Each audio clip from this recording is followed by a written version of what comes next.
则天，拿命来！吞了大周女帝，本王即可借一国气运，化蟒成蛟。护驾！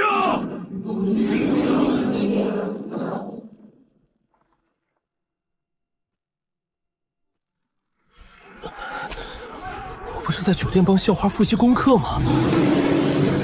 他们给我干哪儿来了？贞观19年，玄奘取经归来，大乘佛经入世，九州灵脉复苏，掀起滔天洪水，末法终结，天下进入圣法时代。太宗皇帝设净业寺，招募天下修士，专司斩妖除魔。如今45年过去，武则天登基称帝，改唐为周，定鼎神都洛阳，净业寺也成了大周镇压天下妖魔的第一衙门。前身裴十三，净业寺最基层的业族。从今日开始，裴十三便是你的带教师傅。陆昭昭是刚入净业寺7日的见习业族，见过师傅。依照老族带新族的规矩，被分给前身做徒弟。武则天登基大典开始不久，赤灵蟒妖突然袭击圣家，前身为了救陆昭昭，被蟒尾击碎护甲，身中蟒毒，当场丧命。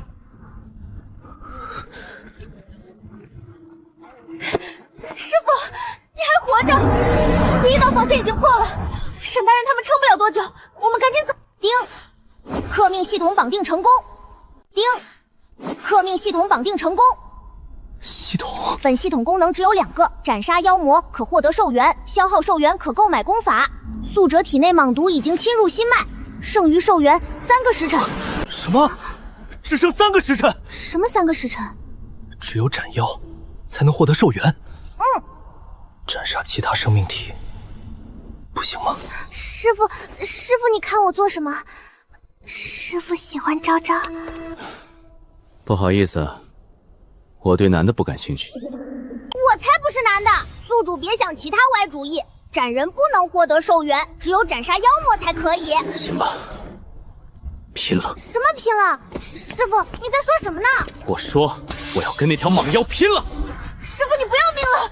那可是玄罡境的大妖，你才断骨境，沈大人和那么多净业使都拦不住他，怎么也轮不到你去送死啊！现在不去，3个时辰后也是死。师傅，你到底在说什么？让开！师傅，你回来！寿元可以购买功法，3个时辰寿元的功法有卖吗？不灭金身300年寿元，九阳镇尸刀500年寿元，咫尺天涯100年。直接说最便宜的。大日如来斩妖刀入门篇，售价1个时辰寿元，买。扣除1个时辰寿元。大日如来斩妖刀入门篇购买成功，宿主当前剩余寿元2个时辰。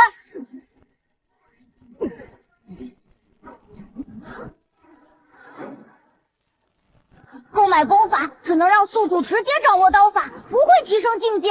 宿主目前还是断骨境前期，以宿主现在的身体，只能完整施展1次大日如来斩妖刀。1次够了。灵鸾破甲斩。7寸灵甲已经破了，妖丹就在伤口后面。母皇，危险！您还是先退回万象神宫吧。登基大典，朕若是被一条长虫逼退，大周国威何在？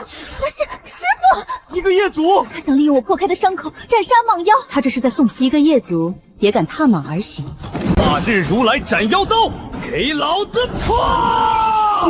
怎么会？你的寿元杀我一妖又如何？10殿阎罗降世之日，就是大周王朝覆灭之时。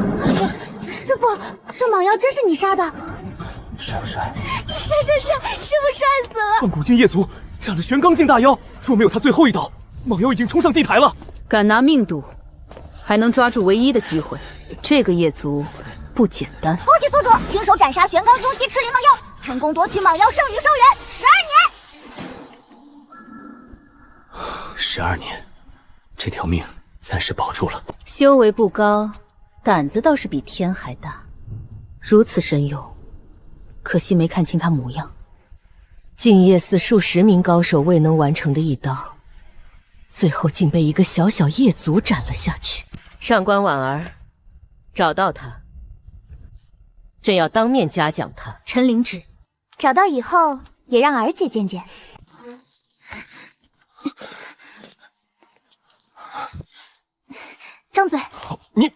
夜寺的回春丹，疗伤用的，毒不死你。师傅倒是不怕昭昭担心，提着一把刀就冲上去了，拦都拦不住。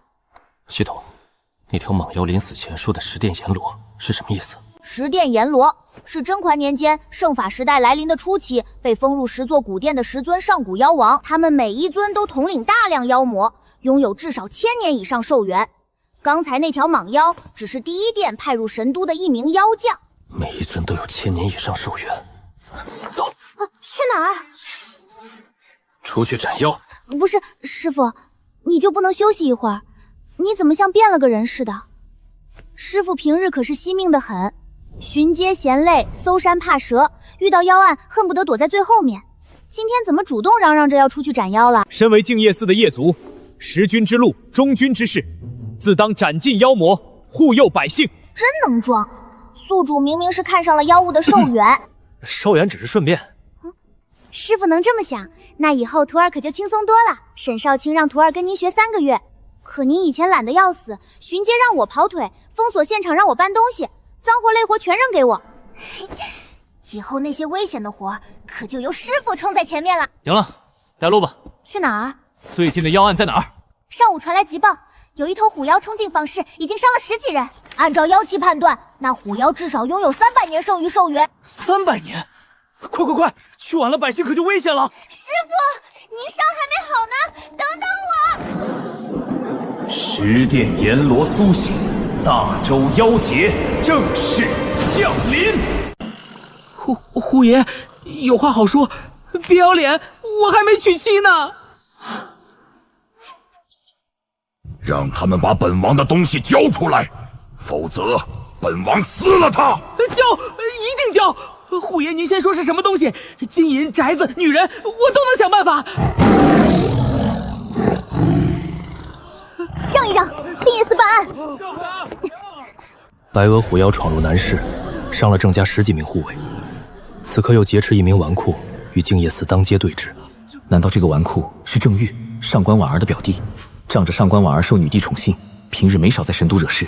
你们净业寺的，快救我啊！我是上官婉儿的表弟，我死了，你们全得遭这嘴确实挺殃。欠的。听说被劫的是女相上官婉儿的表弟，前脚万象神宫出了蟒妖，后脚神都又来虎妖，武后改唐为周，妖物就接连祸乱神都，莫不是老天爷降下的警示？小点声，让官府的人听见，可要掉脑袋的！大胆刁民，竟敢非议圣神皇帝，跟我回净业寺受审！大人饶命，小老儿只是害怕天罚，绝不是有心的。放着眼前的妖物不抓，你抓一个手无寸铁的小老百姓，是何道理？我乃净业寺铜牌净业使，这刁民妖言惑众，本是如何抓不得？净业寺是来斩妖的，又不是来吓唬百姓的。哪里来的小丫头片子？这里轮得到你说话吗？净业寺奉旨监察妖患，斩杀妖魔，查办谋逆，那是御史台和刑部的职责。人质还在虎口里，妖物还在你面前，你不救人，不斩妖，却越权抓百姓。郑玉真死了，你准备怎么向上官丞相交代？你是什么人？竟胆敢阻挠净业寺办案！巧了，我也是净业寺的人，业族裴13。一个最下等的业族，本使还以为是哪位少卿来了呢，连正式的净业使都算不上，也敢教王烈王大人做事？滚到后面去！这里的妖案还轮不到你来查。什么？还有妖！不止一头虎妖，还有一头血狼妖，围住他！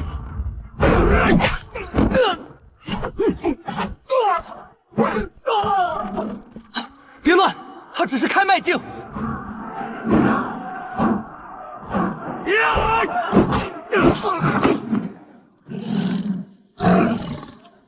宿主小心，这是一头开脉境后期的血狼妖，根据他的妖气判断，至少还剩100年寿元。师傅，这么多正式净业使都死了，咱们师徒一个业族，一个见习业族，好像有点打不过，要不咱们也跑吧？跑什么跑？退后！我要开始装逼了。他们都在逃，你看起来却一点儿也不怕我。你看起来挺长寿的。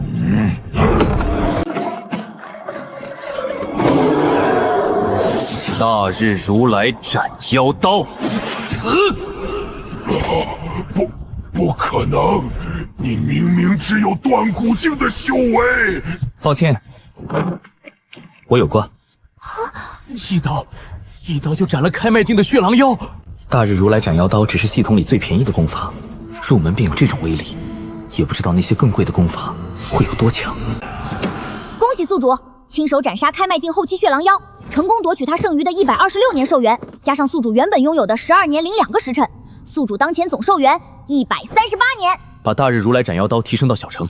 大日如来斩妖刀小成需要消耗30年寿元，但宿主目前修为不足，无法购买。寿元明明够了，为什么不能买？因为宿主目前只有断骨境，想要大日如来斩妖刀小成，至少需要达到开脉境。宿主境界太低，强行吸收高层功法，经脉会直接炸开。这个解释倒也合理。那把我现在可以买的入门功法全说一遍。护体功入门，售价80年寿元；踏月追风步入门，售价90年寿元；破望金瞳入门，售价120年寿元。买最贵的这个。宿主确认购买破望金瞳入门篇，扣除120年寿元，购买成功。宿主当前剩余寿元18年。师傅，狼妖死了，可虎妖还劫持着人质，怎么办？等会儿，我想想。宿主，这头虎妖至少还有300年寿元。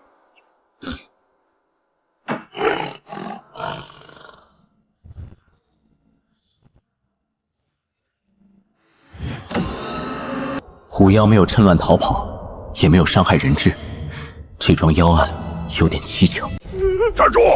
再往前一步，本王立刻撕碎他！别过来，我跟你又不熟，别拿本公子的命赌啊！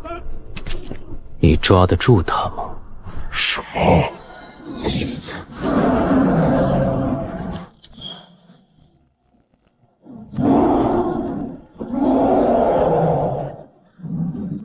宿主小心，这是一头玄刚境前期的白额虎妖，这道妖印属于10殿炎龙第1殿，和刚才的血狼妖一样。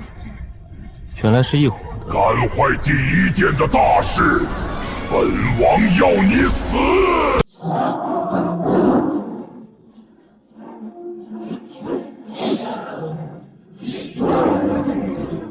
就这点本事，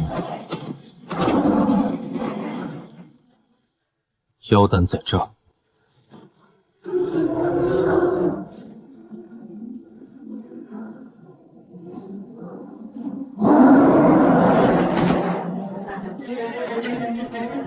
大日如来斩妖刀！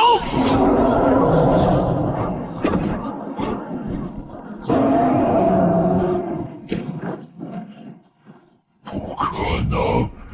你明明只是断骨境。境界低，不代表刀不坏。恭喜宿主，亲手击杀玄刚境前期白顶虎妖，成功夺取他剩余的360年寿元，加上宿主原本剩余的18年零2个时辰，宿主当前总寿元378年零2个时辰。师傅好厉害！师傅平日里都是躲在队伍最后面，今天怎么连斩3头大妖？为师以前只是低调而已。真能装！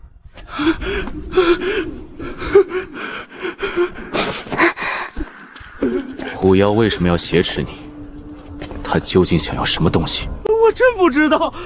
郑家金银书画经卷堆了好几座库房，我先前只听他说了一句什么经卷，我哪里知道是什么经卷？等等，经卷，他要的该不会是大云经的天寿金卷吧？大云经，天寿金卷，那是什么？陛下登基之前，洛阳高僧进献大云经书，经中称女主当世，承天受命，乃弥勒降世。今夜，陛下会亲自登上万象神宫，主持大周开国后的第1场大云法会，百官僧众和万国使臣都会到场。那卷用金粉书写的大云经，便是法会供奉的主经，所以才叫天寿金卷。金卷为何会在郑家？正是工坊奉旨打造盛放金卷的紫檀金匣，天寿金卷今日清晨送到政府，日落之后，我表姐上官婉儿便会亲自将它护送进万象神宫。原来如此。今夜的大云法会，会有高僧诵念天授经卷上的大云经。届时，参加法会的修士可以听取经文，以此参悟道法。天赋出众者，甚至能当场突破境界。而十殿阎罗第一殿的目的，就是夺走天授经卷，让大云法会无法举行。白天破坏登基大典，接着又要扰乱大云法会，看来那万千妖魔很惧怕武则天执掌大周啊！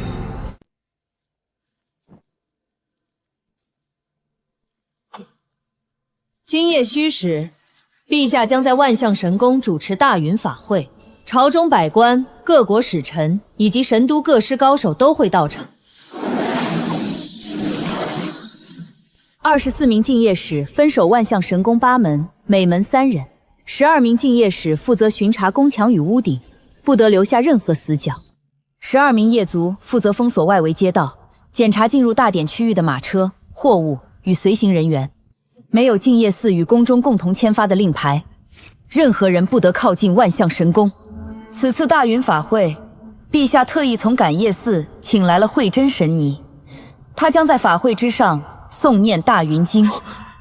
不是高僧吗？怎么又变成神尼了？裴13在。你嘀咕什么呢？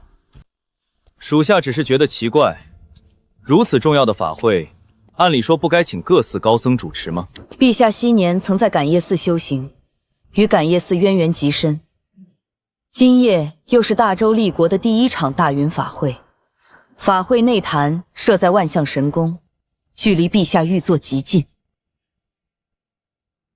由感业寺神尼进入内坛领诵，既合恭敬礼制，也能彰显大云经中女主临朝、承天圣命之意。其余寺院的男僧并非不参加，他们会在各自的寺庙共同诵经。原来如此。今夜法会关系重大，任何妖物、任何可疑之人，只要试图接近天授经卷，立即拿下；若敢反抗，格杀勿论。各队按照方才的部署，立即准备，半个时辰后出发。裴13，你跟我来。少卿大人单独找你做什么？大概是看我长得帅，准备给我升官了。咦，师傅好自恋。裴13，你身上的伤好点没？少卿大人问我什么？本大人问你身上的伤好点没？还疼不疼？哦，已经好了。确定好了？好了，活蹦乱跳的。那就好。本大人听说南市有妖情，具体怎么回事？一头开麦境后期的血狼妖，一头玄风境前期的白额虎妖，都被我斩了。2头都是你斩的？顺便还救下了正玉公子。还行，可平日里却没见你有这般本事。以前遇见妖物，你不是躲在那些竞业石后面，就是佯装疏散百姓，实际是畏敌不前。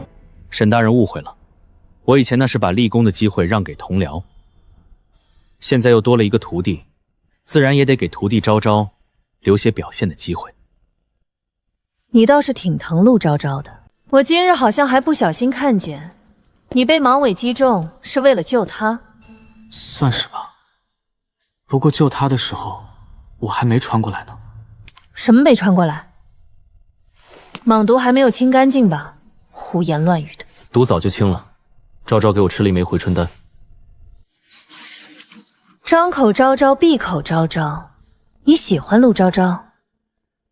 没有。没有便好。净业寺的同僚经常共同办案，生死相托，最容易把同袍之情错当成男女之意。尤其你们还是师徒搭档，又正值青春，生死关头顾念私情，只会害了彼此。属下明白。私下里不必总是沈大人的叫我，也可以叫人家，不对，叫我青鸾。哦，青鸾姐。没有姐。哦。只是哦。知道了，青鸾。说正事，今日有一业卒在万象神宫斩杀赤灵蟒妖，我查到是你之后，就禀明了上官丞相。陛下对你很是赏识，还特意命上官丞相来亲自召见你。哦。你不激动？激动。记忆里，沈青鸾可是从来没有给过我什么好脸色。巡街迟到，罚俸3日。身为夜族，御妖只知后退，你对得起妖间的敬业刀吗？以前对我不是训斥，就是罚俸。今日我得了女帝赏识，突然又是关心伤势，又是让我私下叫她青鸾的，这态度转变也太现实了。进去吧，上官丞相就在里面。说话注意分寸，别像在我面前一样胡言乱语。谢沈大人提醒。叫青鸾。谢青鸾提醒。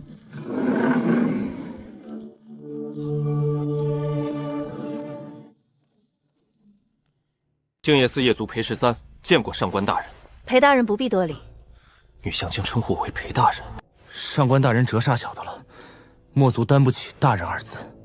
现在担不起，见过陛下之后就未必了。婉儿奉陛下口谕，请裴大人立即入宫面圣。穿越第1晚就要受宠了，墨族领旨。此外，婉儿还要替正玉向裴大人道谢。今日若不是裴大人斩杀2头妖魔，我那不争气的表弟恐怕已经死在南市了。职责所在，上官大人不必客气。裴大人，请随我来。裴大人，这位是太平公主殿下。墨族裴13见过公主殿下。想不到斩杀蟒妖、立下护驾大功的神勇无双裴大人，竟这般年轻，还这般英俊。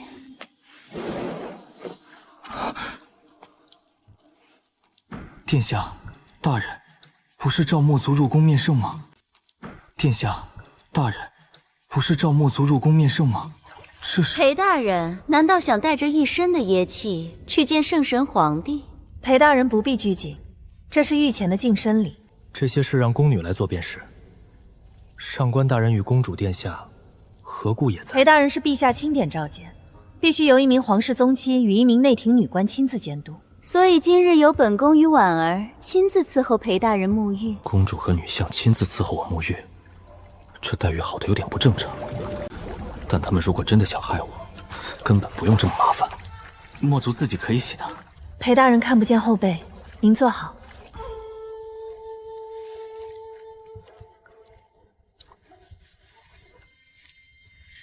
昨日的伤，今日就好了大半。实录是有人给我吃了一枚回春丹，不能轻易把身边人的名字告诉他们。是哪位姑娘对裴大人如此伤心？不是姑娘，是同僚。好了，请裴大人更衣。堂堂公主和女相亲自替我沐浴更衣，放在前世做梦都不敢这么想啊！这又是做什么？当然是把裴大人裹起来了。陛下寝宫路线不得让外臣知晓，这是规矩。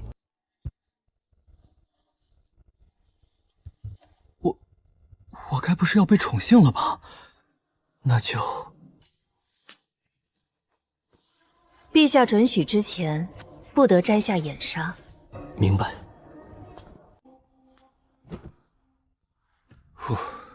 差点没闷死。陛下，墨族裴13奉旨觐见。将眼纱摘了吧。静夜寺夜族裴13参见陛下。你昨日斩杀赤鳞蟒妖，护驾有功，赏黄金100两，回春丹10颗，御赐血纹护法袍1件。黄金100两足够在神都买下一座宅院，10枚回春丹也能在危急之时保命。这一下就逆袭巅峰了。臣谢陛下隆恩。裴13，你身处静夜寺基层，与百姓接触较多，你可曾听闻百姓是如何看待朕改唐为周、登基称帝的？这个问题回答不好要掉脑袋。可他如果只是想听奉承的话，就没必要询问一个夜族。回陛下，百姓之中确实有不少人不认可大钟，有人认为李唐才是正统，女子不该称帝，也有人将近日神都妖晃频发归咎于陛下改朝换代，认为这是上天示警。但百姓真正关心的不是谁坐在龙椅上，他们关心的是能不能吃饱，遇到妖魔时人身安全有没有保障。只要陛下能让天下安定，让百姓过得比从前更好，他们自然会认可大周。你倒是第一个敢在朕面前说实话的人。满朝文武每日都溜须拍马说万民归心，可朕又何尝不知，朝堂之外仍有人骂朕否极司臣，篡夺李唐江山。但朕既然坐上了这个位置，便要做得比历代先帝更好。朕要让百姓吃饱穿暖，让寒门终有出头之日，让妖魔不再猖獗。只是满朝文武大半礼堂旧族，他们嘴上称臣，心中却未必效忠。陛下身边已有上官大人与太平公主，他二人还不足以替陛下分忧吗？婉儿与太平离朕太近，他们只能替朕处理朝中之事。可朕的手伸不到朝堂之外所有地方，有些事朕明面上做不得，有些人朕明面上杀不得。他不是想让我升官，他想让我替他排除异己。此乃无字金令，见此金令如朕亲临，可以自由调动地方官府边关守将与敬业寺人手，上至皇亲国戚，下至王公大臣，凡勾结妖魔、残害百姓、危害大周者，你皆可查，皆可斩。上斩皇亲国戚，下斩王公大臣。这块令牌一旦暴露，想杀我的人恐怕能从神都排到长安。但有了它，我就能接触更高级别的妖案，斩杀更强的妖魔，获得更多的寿元。陛下要臣办什么？平日里，你仍是敬业寺的一名普通业族，不到万不得已，不可亮出金令，更不可泄露你在替朕办事。臣明白，臣只做该做之事，杀该杀之人。很好，今夜大云法会由慧真神尼送年天授金卷，朕要你担任护法，贴身保护慧真神尼。不知慧真神尼现在何处？你先出去，稍后神尼自会见你。臣告退。1天之前，我还只剩3个时辰寿命，现在不仅有300多年寿元，还获得了如此巨大的权力。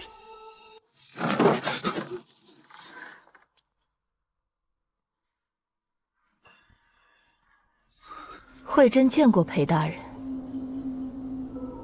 见过神尼，陛下呢？圣神皇帝的行止，不是臣下可以随意打听的。抱歉。走吧，裴大人。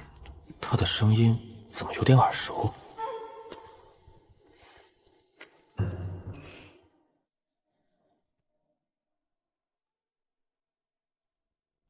参见过慧真神尼，见过裴大人。公主和女相竟然都要向慧真神尼行礼，看来这位神尼深得女皇宠信。圣神皇帝有旨，陛下身体略有不适，今夜不再亲临法坛，特命太平公主代替陛下主持大云法会，上官婉儿协理内外礼仪，裴13担任御前护法，贴身护卫慧真神尼与天授金卷。儿臣领旨。臣领旨。臣领旨。法会即将开始，走吧。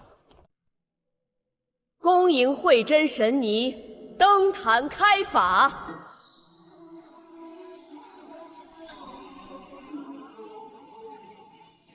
启禀神尼，天授金卷已请出，卷卡9重封印皆在，请神尼开坛诵经。退下吧。是。裴大人，你也坐下。神尼，陛下命墨族贴身护卫神尼，墨族岂敢坐下？陛下既然命你做本座的贴身护法，今夜法会你就当听命于本座。你的修为尚在断骨境，正适合聆听天授经文，感悟天地道法。墨族遵命。女帝命我给慧真神尼护法，竟阴差阳错送了我一场普天之下最大的机缘。法坛之下的人距离经文少则100丈，多则数里，而我距离天授金卷仅仅咫尺之遥。今夜或许真能突破开脉境。宿主一旦突破开脉境，便可引天地灵气入体，打通周身灵脉。届时，系统将为宿主解锁更高阶的功法商城，刀法、身法、护体神功应有尽有。只要寿元到位，宿主横着走都不是问题。女帝给金令，神尼送机缘，系统还解锁新功夫，这趟护法不亏。法坛上那名白衣护法，身形怎么与师父如此相像？陛下首日召见裴13，便让他做了慧真神尼的贴身护法，这小子当真是一步登天了。沈少卿刚刚说什么？那位护法真是师父？小声点，有必要激动成这样吗？师父一下就出息了。裴13能得圣神皇帝赏识青睐，本大人至少也占一半的功劳。若非本大人斩破赤灵蟒的护体鳞甲，他能一刀击碎妖丹？只是本大人向来淡泊名利，不许邀功罢了。那是，沈大人神勇，明明就是师傅更厉害。看见法坛上那个白衣护法了吗？他原本只是我麾下的一名小夜族，是本少卿亲自提拔出来的。沈少卿果然慧眼识珠，能教出神尼的贴身护法。沈少卿当真是名师出高徒，青出于蓝而胜于蓝啊！这小子还行，没给本大人丢脸。吉时已至，大云法会正式开始。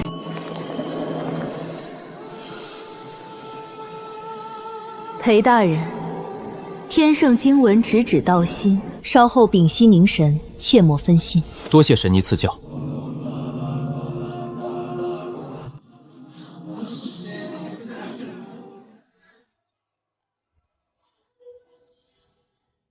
还站着做什么？少卿大人，我还要维持法会秩序呢。你一个电古境，真有妖物闯进来，你维持得住吗？这是千载难逢的机会，坐下听经，本少卿替你盯着。少卿大人对我真好。少拍马屁，本大人再好，也没你师傅对你好。趁年少，别计较，请将大兵荒唐。告别平凡，寻觅逍遥，莫招摇，必成笑，奈何人心难料。天授金卷果然名不虚传，短短一炷香，我竟从断骨境直接步入了开麦境。有人突破了，是法坛上的白衣护法，他方才分明只有断骨境。什么？断骨境就能当上神尼的护法？莫不是走了什么门路？走门路的人能在一炷香内突破开麦境？神奴看中的恐怕正是他出众的天赋。好你个裴十三，平日里在静夜寺装傻充愣，跑到法坛上扮猪吃虎，短短一炷香就突破了，真是讨厌。沈少卿，他们是不是在师傅突破了？谁让你站起来的？如此机缘摆在眼前，你还有心思看热闹？可是这经文我一句也听不懂，还怎么感悟嘛？没让你逐字逐句的听，放空心神，感受天地灵气，冥想总会吧？哦，会。师傅简直帅爆了，他是不是喜欢我才故意在我面前表现？恭喜宿主突破开麦境，玄阶功法商城正式开启。玄阶上品刀法天罡伏魔刀第一式破云，开麦引雷，一刀破空，斩妖收益更高。今日法会特惠，只需80年寿元，买不了吃亏，买不了上当。正好缺一门真正能够驾驭开麦境灵力的刀法，买了。购买成功。以脉为引，以身为鞘，以心御刀。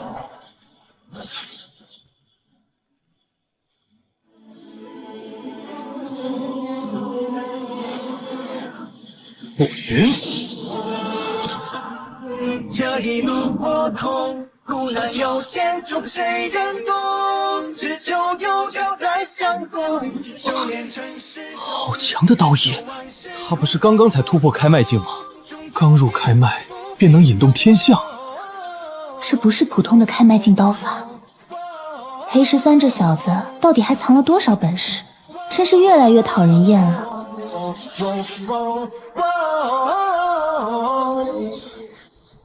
80年寿元，直接灌顶至融会贯通，童叟无欺，绝不让宿主多练一天。只要长刀出鞘，我便能将12条灵脉的力量汇聚成一线。这一刀足以斩杀远胜于我的妖物。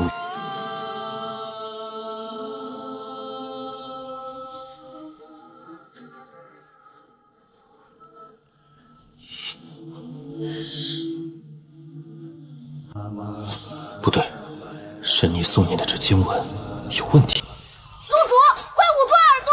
神尼诵念的后半段根本不是大云经，是能够逆乱灵脉、引妖入城的万妖引魔咒。天授金卷被妖魔调包了，让神尼念下去，所有人都会走火入魔。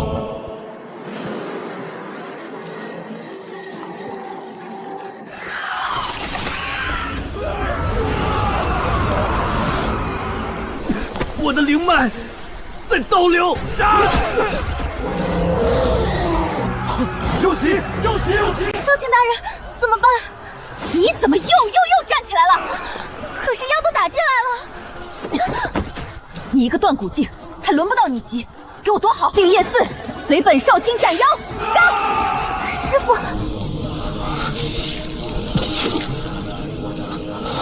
副主，无听耳朵，不能松手，继续听下去，你也会走火入魔。神尼，醒醒，停下！神尼，静雯有问题，快停下！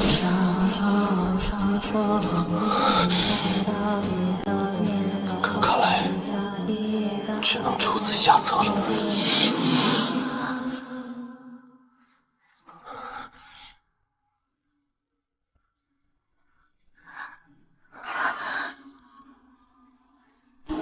天啊！也好，至少大周可能后继有人了。不是可能，是必须。大周必须后继有人了。你看他脸都红了。刚刚发生了什么？我怎么跑到法坛下面来了？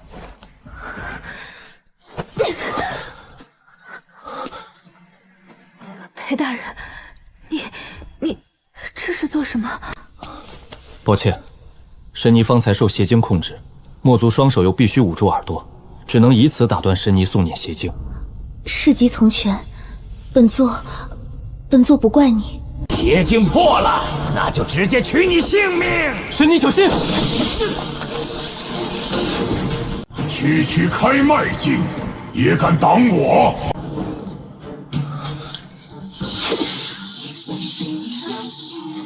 够不够资格？吃我一刀再说。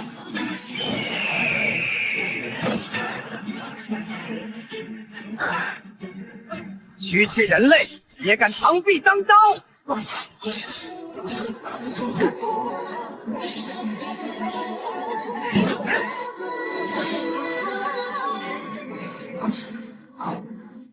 天道招常，岂容尔等放肆！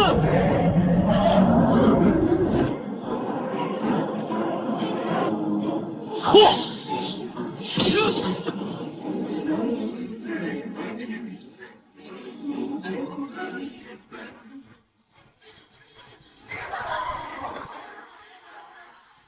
斩杀500年道行金翅大鹏妖，掠夺圣域寿元500年。他一刀斩了金翅大鹏妖，可他刚刚才突破开脉境，难怪神尼会让他贴身护法。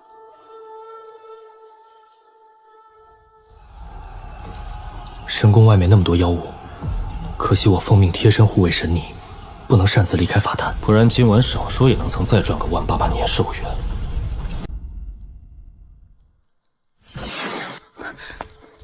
天寿经卷由臣亲自护送入宫，如今经卷被调包，是臣失察，请神尼降罪。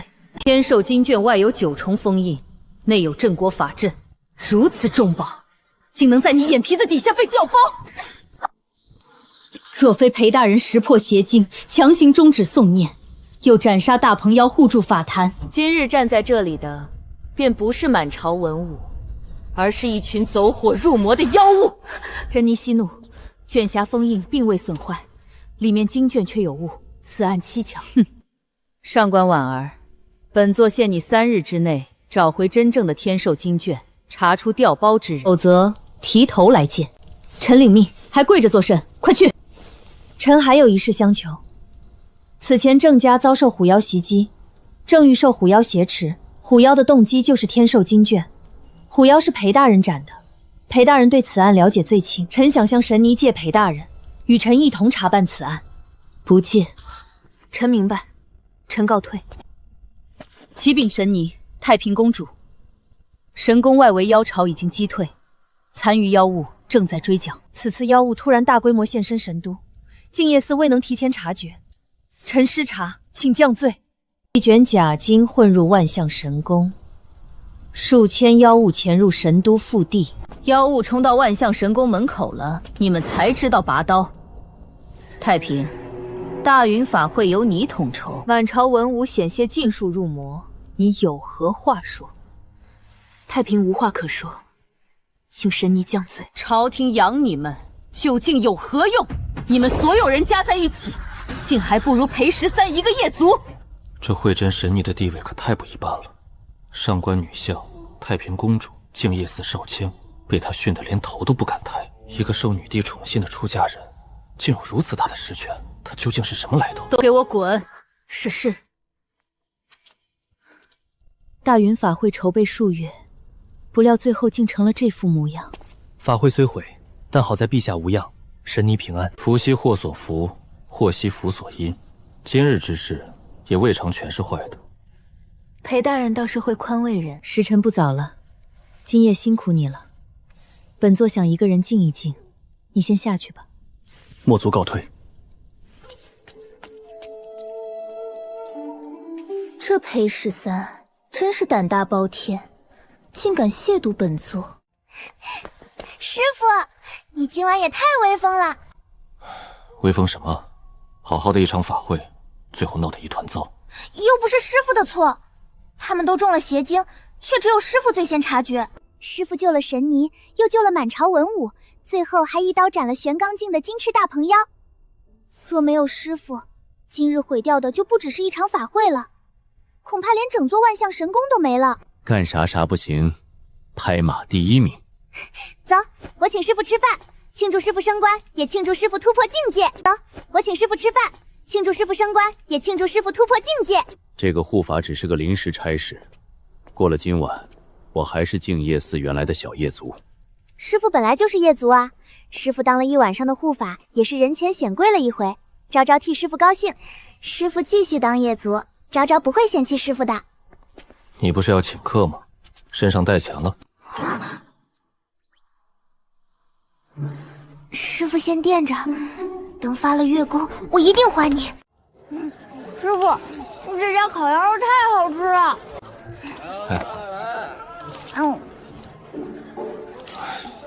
你就不能让师傅我吃一口？徒弟正在长身体，师父要让着徒弟。喂猪也不是这么吃的呀。今日说好是昭昭请师父吃饭，师父尽管吃，千万别跟昭昭客气。师父快吃，快！你看看桌子上还有东西吗？师父给……还不吃你吃过的？二位，一共320文。师父，不是你请客吗？来之前说过的，师父先垫着，等下个月发了月俸，昭昭一定还你。光吃不长赔钱货，明明长大好多了。这丫头请我吃饭，她负责吃饭，我负责付钱。师父，明天见。别忘了，320文。发了月钱一定还。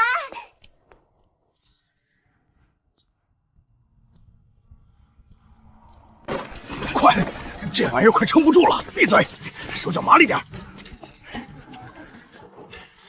动作快些！上官婉儿正在连夜追查天炬金殿调包案。周大人命我们在天亮之前把府中的妖物与账册全部转进城西司狱。上官婉儿会不会已经怀疑周府了？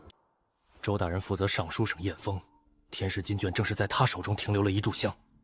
只要查到这一层，上官婉儿迟早会上门。那真正的天石金卷呢？不该问的别问。周大人只负责让贾晶进入卷匣，替第一殿藏妖。真正的金卷被谁带走，不能让任何人知道。他们说的周大人是左丞相周兴。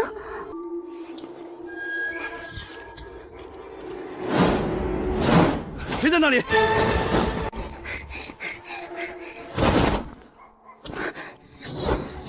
静夜寺办案，识相的赶紧让开。是你？你认识这丫头？她就是裴13的徒弟，就是他师父裴13连战我们第一殿蟒狼虎鹏4名妖将，抓回去，留着他，说不定能拿他要挟，弄死裴13。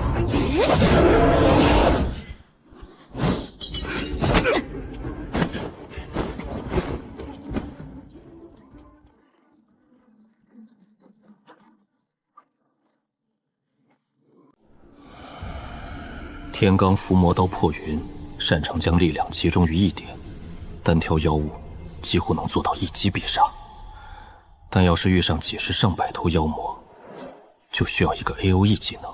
宿主需要群攻刀法，天罡伏魔刀第2式震御，完美符合要求。一刀落地，雷霆成玉，可以大范围镇压妖气，同时攻击阵中所有妖魔。售价200年寿元。200年不便宜，但遇上妖群时有没有群攻刀法，完全是两回事。买了，有备无患。扣除200年寿元，天罡伏魔刀第2式震御，购买成功。宿主当前寿元598年02个时辰。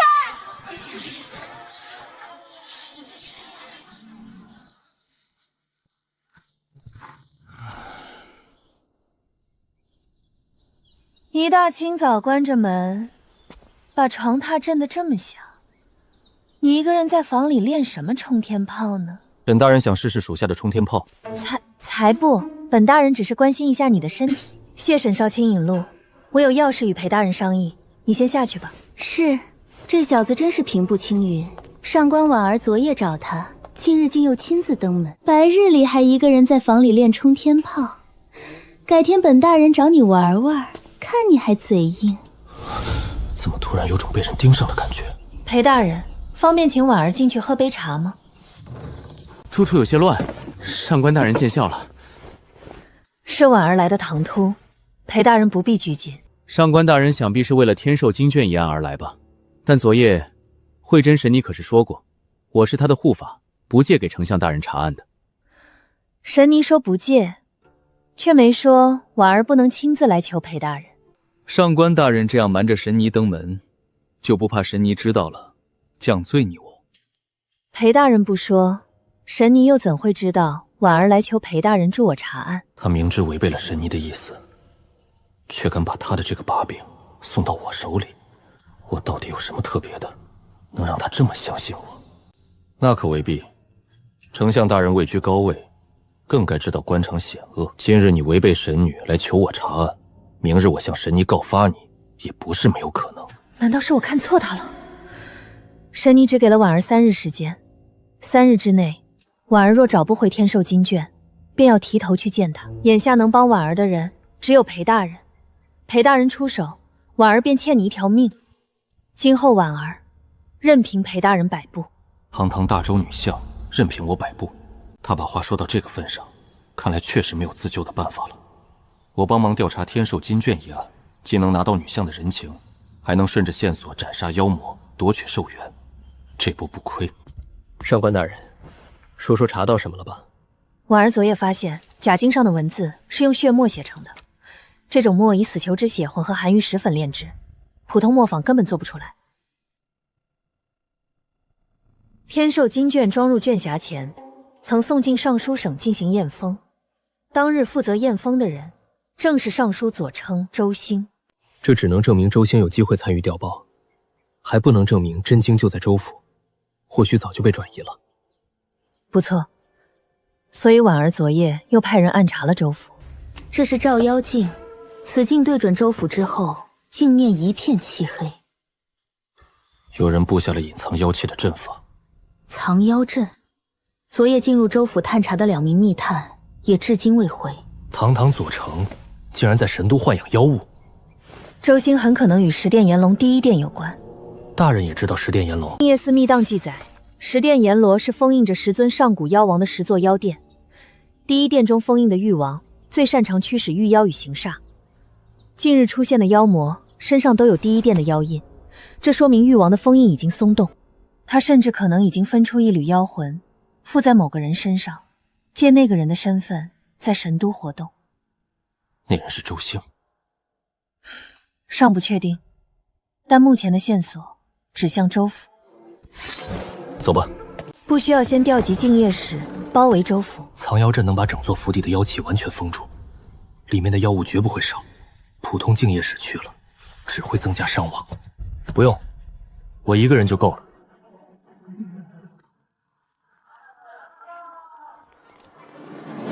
奇怪，怎么一整天没见陆昭昭？平日里这个时候，他早该跑来催我巡街了。昨晚吃了那么多，不会吃坏肚子了吧？上书左丞府邸，闲杂人等不得靠近。上官雨儿奉旨调查天寿金卷一案，让开。这些人果然全是妖，这里根本不是什么官员府邸，一座披着人皮的妖窟。被看穿了，动手！他明知我是女相，修为必定不比他低，遇到危险时，第一反应竟还是挡在我面前。丞相大人退后。有劳裴大人。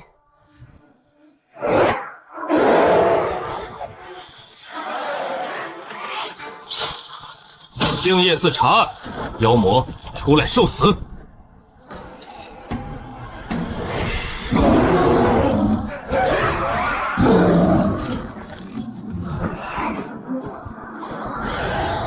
本以为周兴只是豢养妖魔，却不成想，整座州府全是妖物。宿主，好多寿元！刚买的 AOE 技能，正好拿你们试刀。天罡伏魔刀，震狱！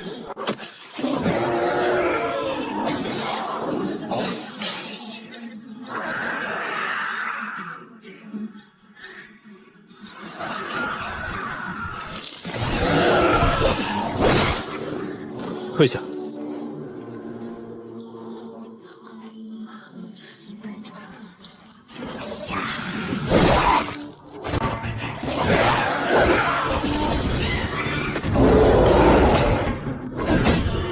斩杀狼妖，斩杀纸皮妖，斩杀玉犬妖，连续斩杀23头妖魔，共夺取寿元467年。裴13，本官乃尚书左丞，你一个小小夜族，竟敢持刀闯入本官府邸，你这是谋逆！周兴身上没有玉王妖魂，是个凡人，他果然只是替第一殿办事的傀儡。上官大人，此人擅闯朝廷重臣府邸，滥杀家奴，还不速速将他拿下！滥杀家奴，周大人的家奴长得倒是颇为别致。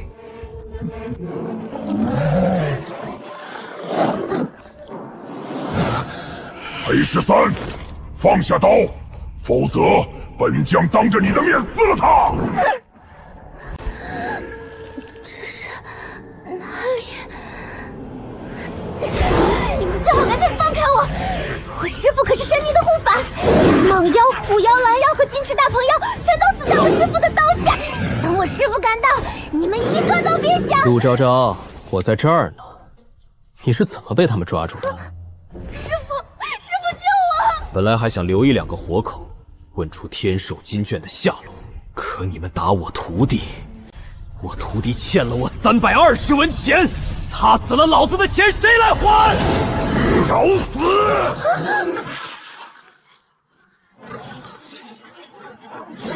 师父，我还以为再也见不到你了。他们没把你怎么样吧？没有，昭昭还是清清白白的黄花闺女。昭昭只等师父。我只是问你有没有受伤。哦，没，昭昭没受伤。没事就好。裴大人果然还是更担心自己的徒弟。麻烦丞相大人照顾他。裴大人放心。要发财了。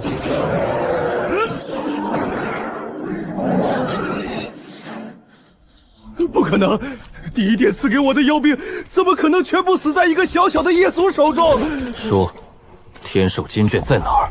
我不知道，我按照那位大人的命令，替第一殿藏匿妖物，调包金卷的事只是顺手，带走真经的人我从未见过。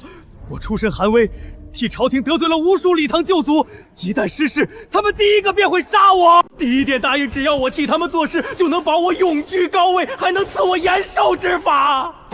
该死的东西！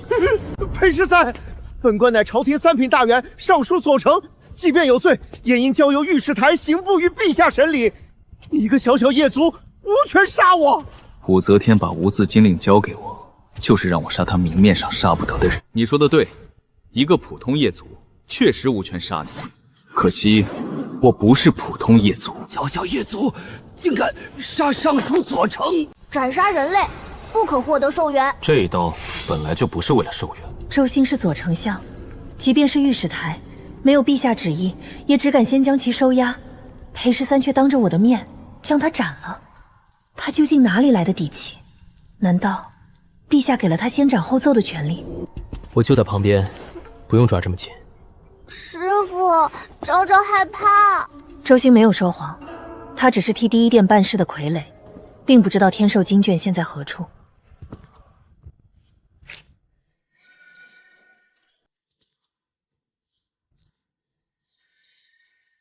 这东西不像朝廷令牌，应该是第一殿用来向周兴传递命令的玉符。妖气还没有散，这枚玉符连接着州府中的某个地方。师傅，裴大人！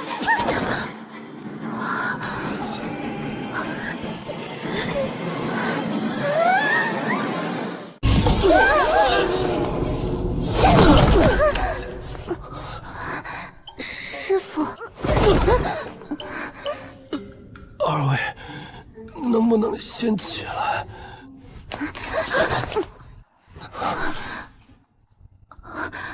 婉儿失礼了。上官大人看师傅的眼神怎么怪怪的？他也喜欢师傅。一个徒弟，一个女相，没死在妖物手里，却差点被2个女的压死。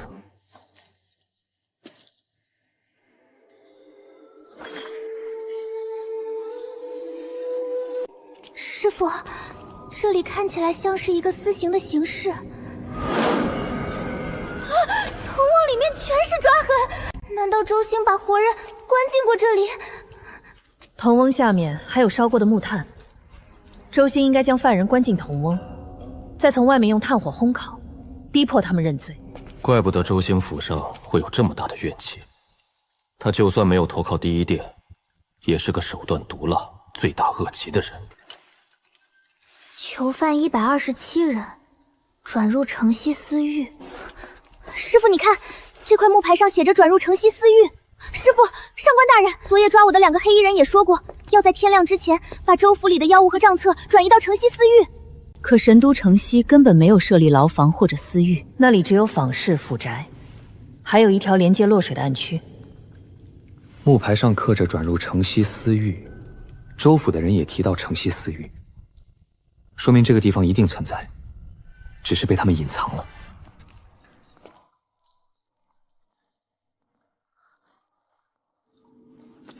这幅壁画画的是洛水，黑龙在水中作乱，被净业寺镇压在一座水府里。这条黑龙额头刻着的，正是10殿炎龙第一殿的妖业。贞观23年，玉龙祸乱洛水，太宗皇帝命净业寺镇压玉龙，将其封入洛河水府，永世不得离开洛水。师傅，这里怎么会有40多年前镇压玉龙的石碑？周兴把私刑形式建在地底的这块石碑旁边，他很可能早就知道石碑和第一殿有关。这应该是一处用来隐藏物品的机关。这颗珠子里面好像有水在流动。珠子表面刻着龙纹，周兴将它藏在石碑里面，或许与经卷调包案有关。师傅，你看，石碑上的黑龙活过来了。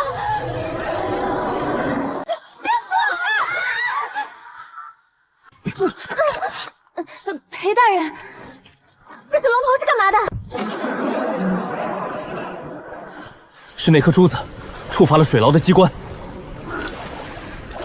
裴大人，抱歉，是婉儿判断失误了。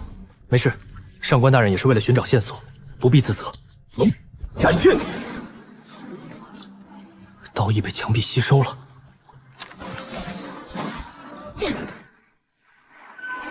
这些墙壁的材质是镇水玄石，镇水玄石专门用来修建水牢，能够吸收灵力，根本破不开。师傅，水位还在不断往上涨，昭昭不会游水。找不到其他出口，所有人都会淹死在这里。有没有能在水中呼吸的功法？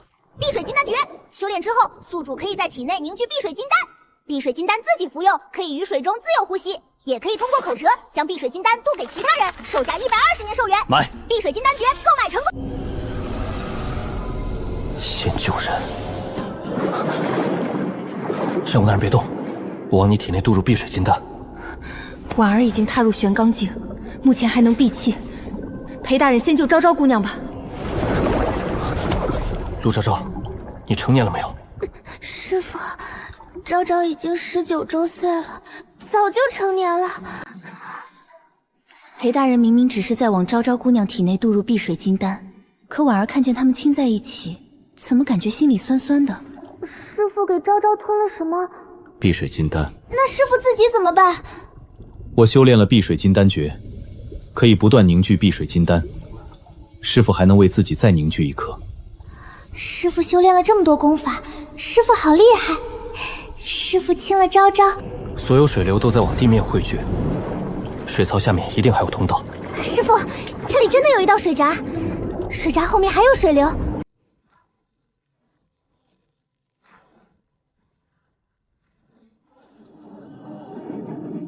这条回道虽然不知道通向哪里，却是目前唯一的出路。回道可能很深，你们还能坚持吗？昭昭有师父给的碧水金丹，不怕。婉儿也可以。师父，这条水道好像根本没有尽头。继续向下，这里既然有人修建过水闸，就一定存在出口。婉儿快喘不上气了，再继续下潜，婉儿恐怕要溺死水中。裴大人，裴大人，他们已经游出去这么远，也不知道能不能听见。师父，丞相大人没有跟上来。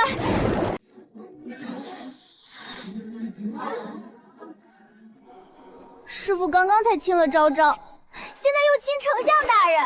昭昭明明知道师父是在救丞相大人，可看见他们亲在一起，昭昭就是不开心。裴大人对婉儿做了什么？上官大人方才溺水昏迷，墨族只是将碧水金丹渡给了上官大人。婉儿还以为婉儿谢裴大人救命。丞相大人没事就好。昭昭姑娘吃醋了。走吧。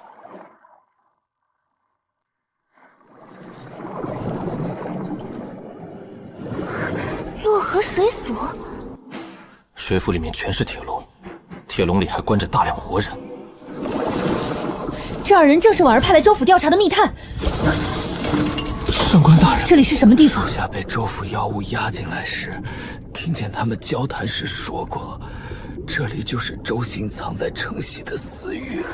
昨夜抓我的2个黑衣人说的城西私域，原来藏在洛河河底。洛河水府连接着神都城西的暗渠，难怪从未察觉城西有一座私域。上官大人务必小心，这座水府中潜藏着一条巨大的妖龙。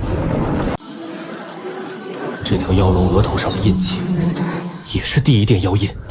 它就是石碑上记载的玉龙。竟敢盗走本王的子母龙珠！原来这颗蓝色龙珠名叫子母龙珠。给本王死！裴大人，婉儿先护住被关押的百姓。我去帮上官大人打开牢门。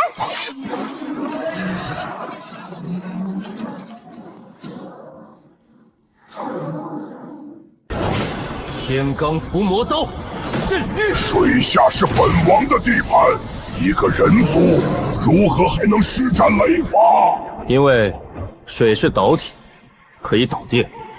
水下不是你的地盘，是我的地盘。玉龙的妖丹藏在胸口龙鳞下面，先用破网金筒打碎龙鳞，再用破云斩碎妖丹。你竟能射破本王的龙鳞！天罡伏魔刀，破云！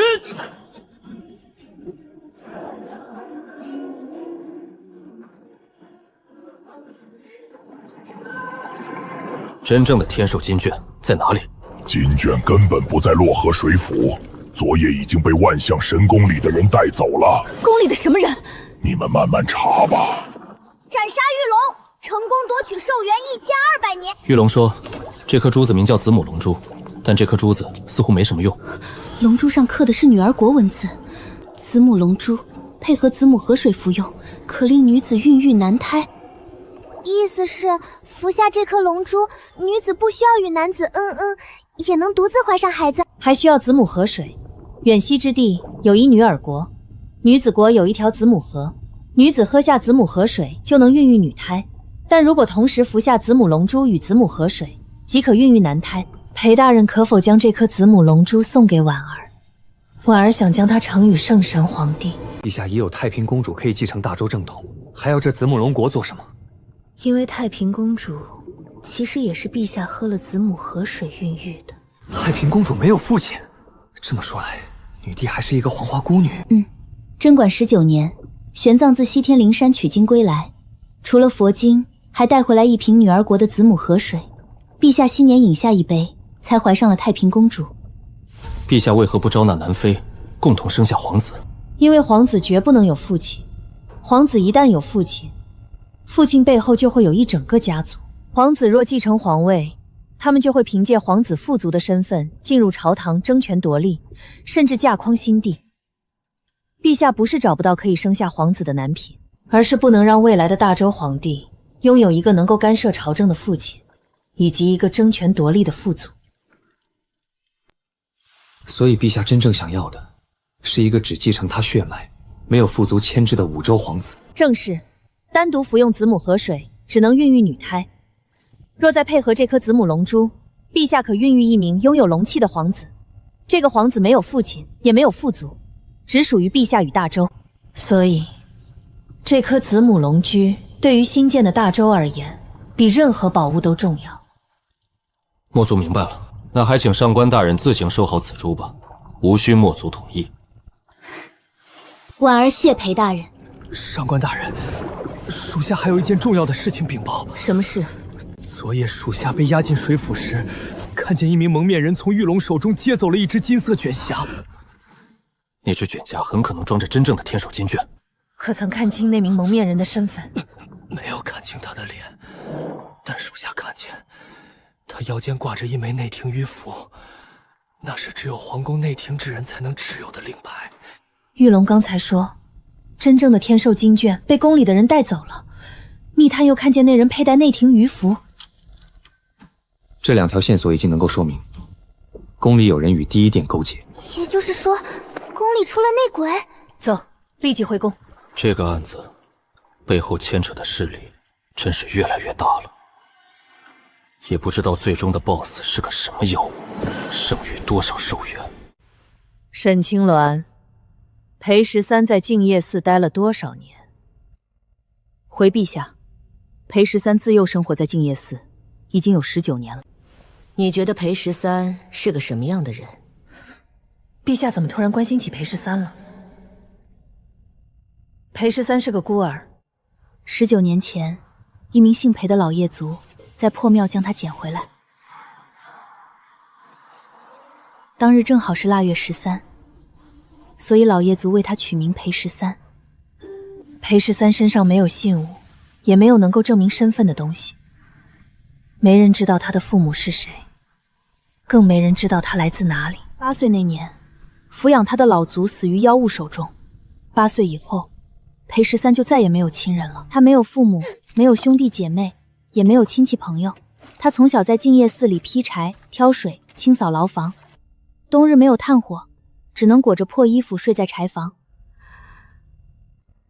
一个8岁的孩子，独自活到今日，也不知吃了多少苦。陛下听见裴13的身世，竟然险些落泪。他以前便像近日这般神勇吗？这倒不是。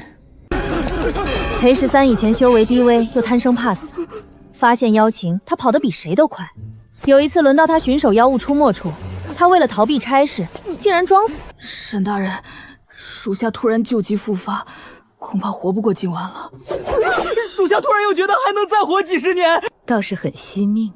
陛下，裴13以前确实贪生怕死，还经常因为偷懒被臣罚俸，可他本性不坏。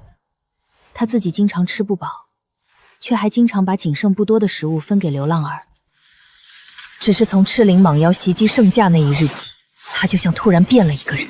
臣也不知道他近日为何突然如此神勇，或许是在生死之间终于想通了一些事情。一个贪生怕死之人，却在朕遭遇妖物袭击时挺身而出，莫不是心里暗自倾慕朕，有意思。启禀陛下，内线人上官婉儿求见。宣，臣先告退。上官大人，陛下今夜心情不错，谢沈大人提醒。朕让你查天授经卷，你不去查案，回来做什么？臣正是为了经卷一案而来。臣已经查明，尚书左丞周兴参与了天授经卷调包。周兴还在洛河水府中私设了一座关押百姓与妖物的城西私狱，但真正的天意经卷，昨夜已经被万象神宫中的人带走。宫里的人？臣的密探亲眼看见，带走经卷之人腰间佩戴着内廷鱼符。万象神宫中，很可能有人与第一殿勾结。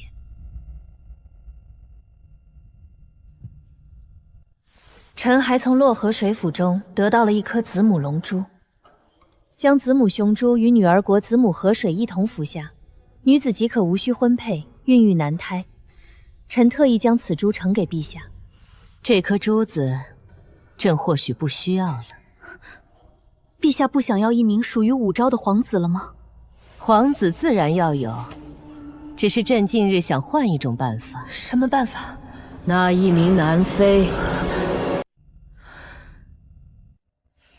陛下若与男品孕育皇子，那名男品的家族便会成为皇子的父族。将来皇子的父族进入朝堂，便会成为庞大的外戚势力。可若是朕想要纳的那个男妃没有父族呢？他是一个孤儿，自幼无父无母，没有兄弟姐妹和任何亲眷。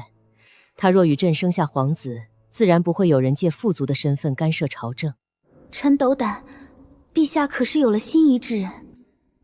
心仪谈不上，只是不反感。陛下想要纳入宫中的男妃，可是裴大人……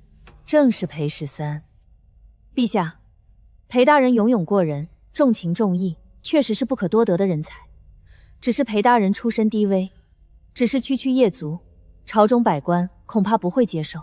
英雄不问出处，朕心仪的是裴13，不是他的祖宗。他的出身越低，背景就越干净。他没有宗族，没有门阀，也没有能够借他争权夺利的亲眷。对朕而言，出身低微不是缺点，反而是最大的优点。可裴大人性情跳脱，有时不守礼法，臣只怕他难以适应宫中的规矩。那朕就不让他守那些规矩，让他为所欲为。可是裴大人他……住口！上官婉儿，裴13勇武，你说他出身低微，朕不在乎他的出身，你又说他不守规矩，你为何处处反对朕纳裴13为妃？莫不是你也对裴13动了心思？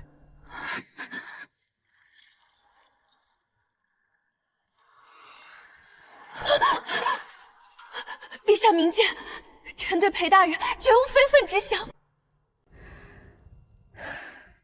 起来吧，年轻男女血气方刚，裴13与你互相产生好感，没什么稀奇。裴13想在外面怎么玩，与多少女子来往，朕都不在乎。只是你们这些女人，别都挺着一个大肚子来见朕，惹朕心烦便是。臣真的没有。行了，不必再解释。经卷一案，朕给你宽限至7日，7日之内找回天授经卷。陛下，你把子母龙珠呈给朕，难道不是想让朕消气，多宽限你几日？臣谢陛下隆恩，臣告退。朕青鸾与上官婉儿都只看见裴13查案斩妖时的样子，朕要知道的是他没有人在身边时，究竟是个什么样的人。从今日起，朕即是小尼姑妙音，朕要住进净业寺，亲眼看看裴13每天在做什么，接触什么人。朕的第一个男妃，自然要由朕亲自把关。宿主当前寿元共计2145年02个时辰。斩杀玉龙以后，寿元终于富裕起来了。只要别乱花，至少很长一段时间不用担心突然暴毙。推荐宿主购买大日开麦经第2重，售价300年寿元，可以帮助宿主提升灵脉强度。300年寿元不少，但修为太低，每次遇到玄刚境妖魔都太惊险了，该花还得花。来了，扣除300年寿元，大日开麦境第2重购买成功。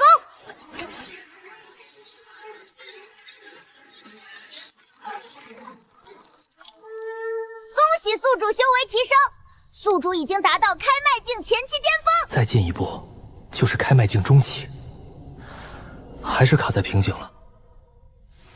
可惜天寿金卷还没找回来，若是能完整听完大云经，说不定就能直接突破开麦境中期。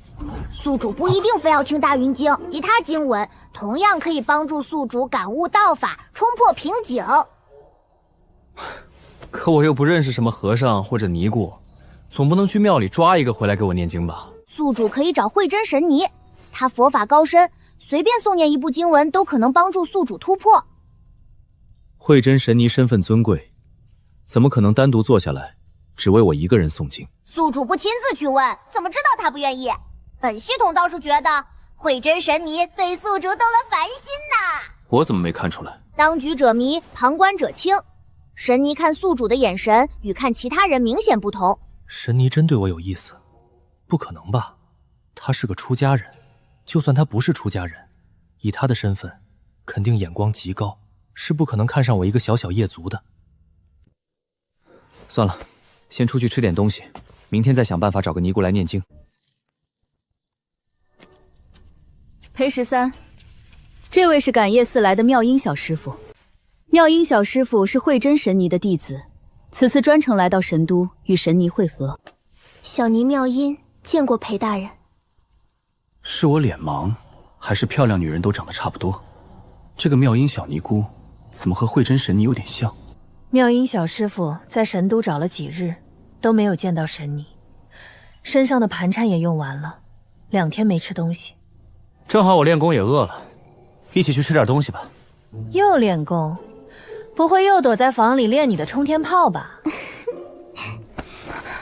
沈大人既然如此惦记，今晚来我房里，属下给沈大人演示演示。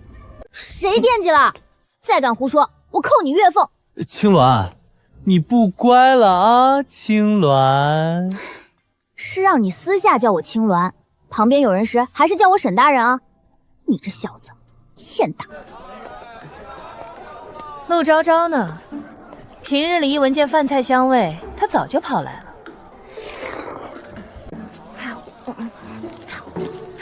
陆昭昭，师傅，你们也来吃饭啊？吃独食不叫我们。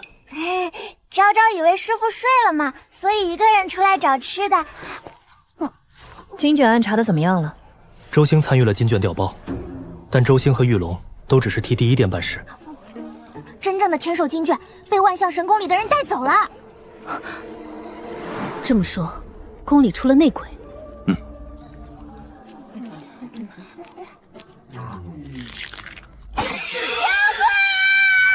主小心，这是玄刚境中期的鼠妖。玄刚境中期，比我高出一个大境界多。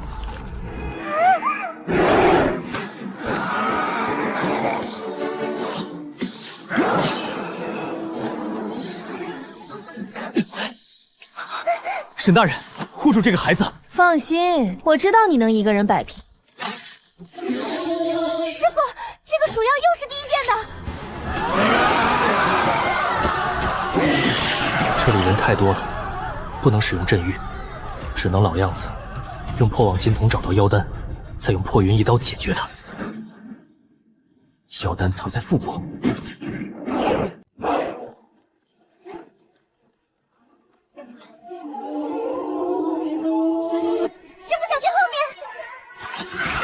天罡伏魔刀，破云。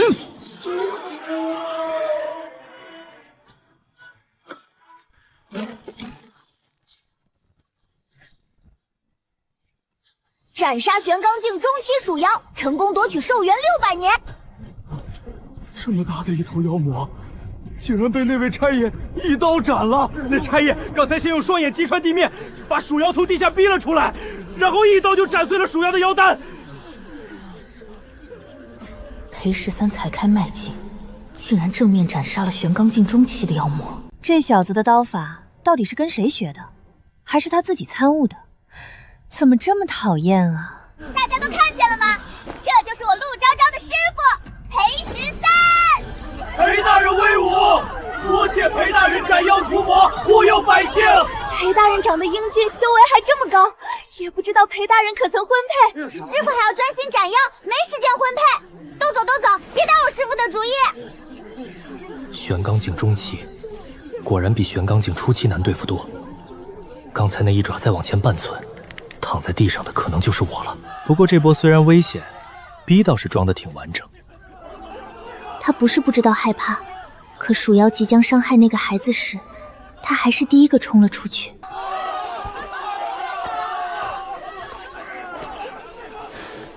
小姑娘，刚才那头鼠妖有没有伤到你？小包子没有受伤，可是这头妖怪把小豆子他们抓走了。小豆子是谁？小包子和小豆子都是没有爹娘的孩子，我们一直住在城西的破庙里，平时靠卖花和讨饭为生。昨晚小包子偷偷看见，就是这头鼠妖把小豆子他们装进麻袋，扔进了城西的暗渠。城西暗渠连接着洛香水府，小豆子他们很可能就是被关进洛香水府的孩子。小豆子他们还活着吗？还活着。今天我已经斩了洛河水府的妖龙，被关在里面的百姓和孩子全部都被救出来了。谢谢大哥哥。不哭了，他们说不定早就在家等你回去呢。可是我们没有家。前身也是个孤儿。哥哥知道，没有家，没有亲人是什么滋味。等找到小豆子他们，哥哥就让静夜寺替你们安排住处。以后再有妖魔欺负你们，就来静夜寺找哥哥。哥哥会一直保护我们吗？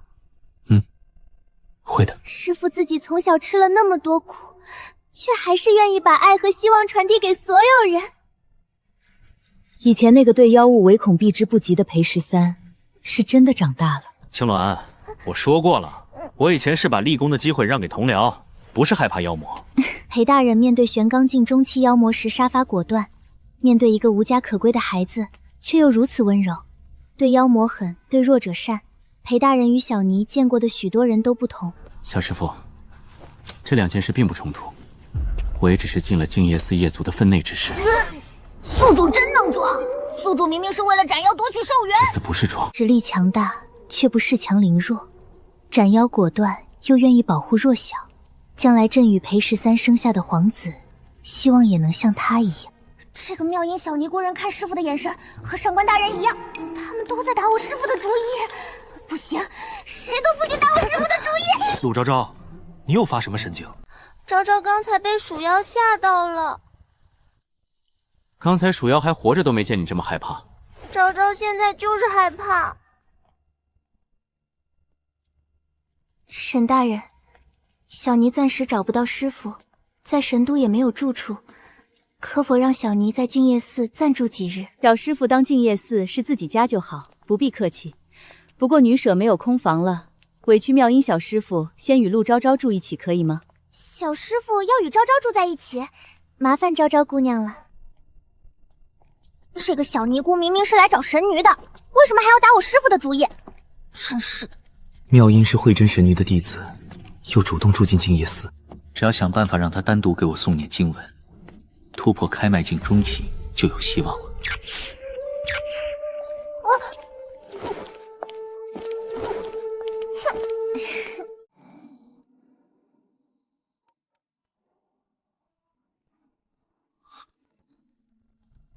沈大人，这么晚来找我做什么？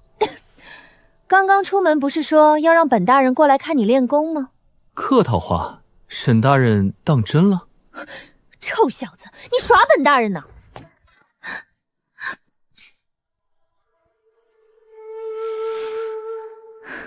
装什么装？讨厌，在本大人手下这么久，早就对本大人垂涎3尺了吧？沈大人不也一样？叫青鸾。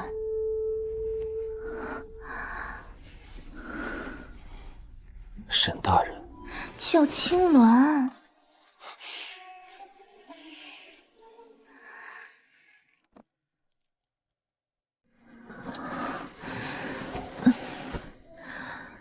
怎么不多睡一会儿？昨天说好了，今早去万象神宫与上官大人会合。那是上官丞相负责的案子，你怎么比他还上心？真正的天寿金卷落入宫里人手中，拖得越久，就越难把金卷找回来。把金卷找回来，我或许便能借完整经文继续突破境界。查案过程中再多杀几头妖魔，还能顺便夺取寿元。沈大人，你今天去核对一下从洛河水府救出来的孩子，帮小包早把小豆子他们找回来，再替这些孤儿安排一个住处。还有妙音小师傅，今晚你带他来我房里诵经，帮我冲击一下开脉境中期。裴十三，你安排的倒是挺满啊！昨晚让我来看你练功，今晚又让我带妙音来给你诵经。这件案子牵扯的妖物越来越强，我必须尽快突破瓶颈，提升修为。讨厌！不是约好今天出去查案吗？快出去，不能让陆昭昭发现本大人在这里。来了。师傅刚才在跟谁说话？没人，你听错了。昭昭好像听到沈少卿的声音了。没有，走，查案。可是师傅的房间里……别可是了。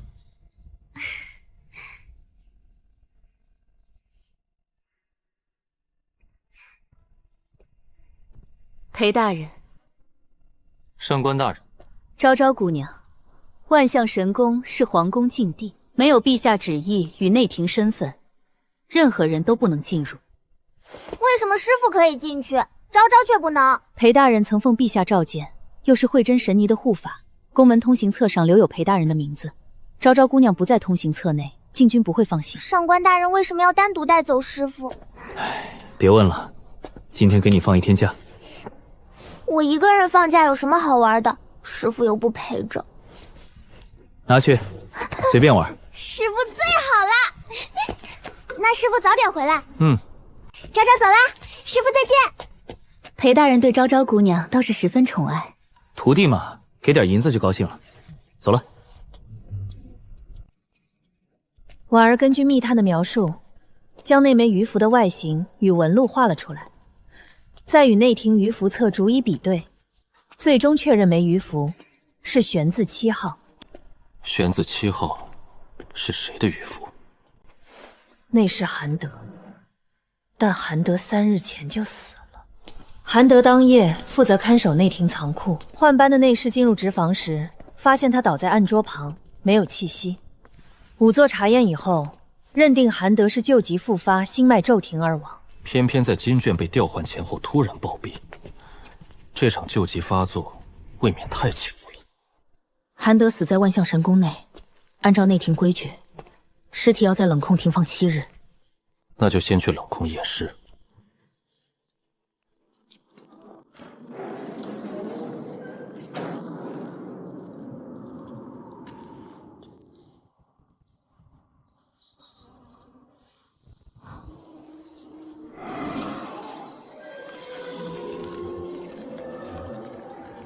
韩德已经死了3日，右手为什么还攥得这么紧？这是黑漆。可韩德当夜值守的房间里，桌椅都是没有上漆的原木。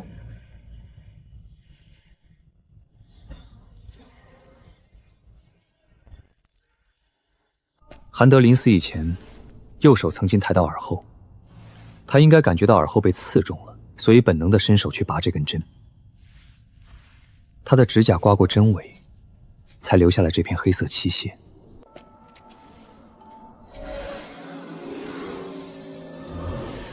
这根针先封住韩德情静脉，再截断他的心脉，伤口细得几乎看不见，死状又与旧疾复发十分相似。韩德根本不是病死的，他是被人用这根针杀死的。七星锁脉针，这是天机署的暗器。天机署是什么地方？贞观年间，元天罡奉太宗密旨，秘密建立天机署。天机署不在6部9司之中，专门调查与妖异、皇室和大唐国运有关的秘密案件。天机署的人精通星象、毒术、机关、追踪与易容。这枚七星锁脉针，便是天机属制服和暗杀目标时使用的暗器。天机属，袁天罡。前身记忆中，袁天罡精通相术，还曾预言女帝拥有帝王之相。可朝廷记录，他45年前就死了。可是有记载，袁天罡死于贞观19年。朝廷在贞观19年收到的，只是一封袁天罡病逝的奏报，没有人亲眼见过他的尸体。当时他的遗体也从未送回长安。更加奇怪的是，袁天罡死讯传回长安的当晚，天机一所有人员与卷宗同时消失。有人认为袁天罡只是借死脱身，带着天机署转入了暗处，也有人认为是天机署发生了叛乱，袁天罡与整个天机署一同被太宗皇帝抹去了。如今七星所埋真重现，至少可以证明天机族并没有消失。这案子竟和前朝有关。这里太冷了，裴大人，我们先出去吧。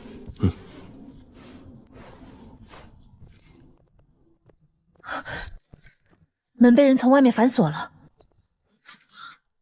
我们刚查出韩德的真正死因，对方便封住了出口。有人在暗处盯着我们。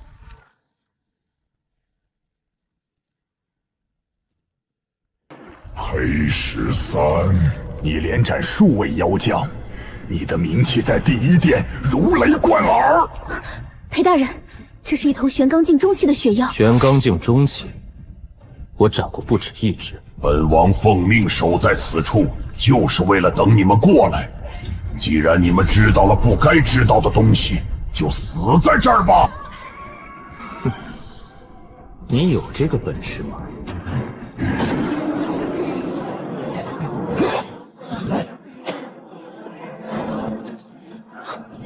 你连本王的真身都找不到，拿什么与本王斗？这些分身没有经脉，也没有妖丹，在这儿。你怎么可能看破本王的真身？天罡伏魔刀，破云！这怎么可能？本王的修为明明比你高得多。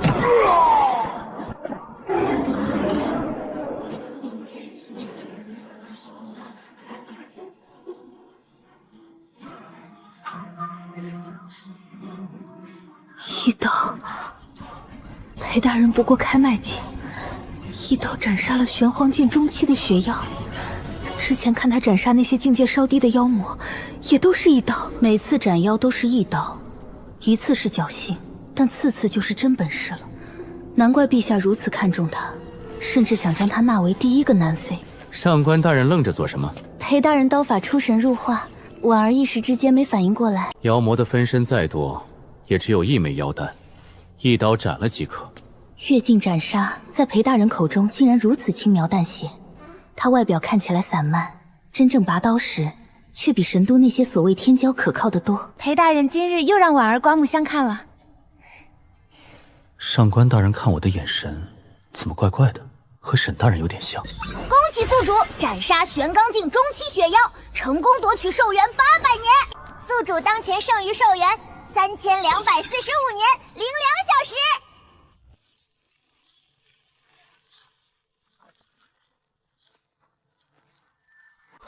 女相冻得发抖，可我却一点都不觉得冷，甚至有点燥热。大日开脉经的第2种，可以将体内气血炼成纯阳之血，纯阳之血能够抵挡寒气。女相看起来快要撑不住了，她要是冻死，这个案子就没人带我继续往下查。天数金卷还没找回，他对我的修为极其重要，先把女相的命保住。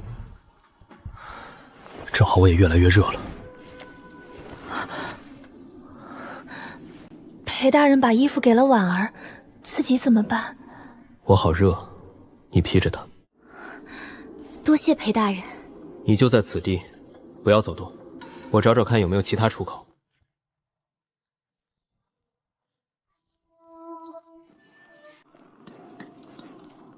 这里的墙比其他地方薄，击穿这面墙就能出去。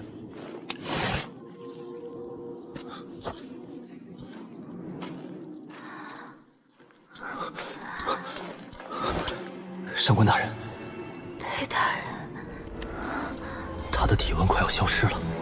上官大人，得罪。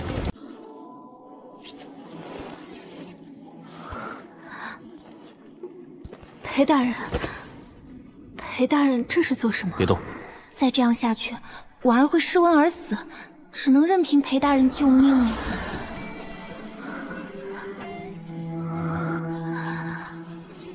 体温只能暂时护住他的心脉，他体内的寒气还没有完全化开。大日开脉经上说，纯阳之血可以化解寒气，要让女相吸入我的纯阳之血才行。上官大人，含住他。寒夜里你为我添一两件指尖，轻抚着世态良言。婉儿又欠了裴大人一条命。这件天蚕软甲中有婉儿的一缕神识，裴大人若贴身穿着它，婉儿必可与他随时感应，就如同婉儿现在一直紧贴着他。这种话终究不好说出口，婉儿该如何让他知道？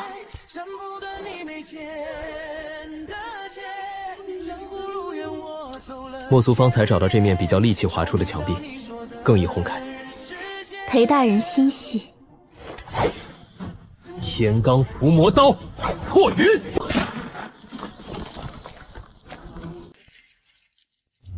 墙里面还有一层镇灵玄铁，现在的破云还差一点威力。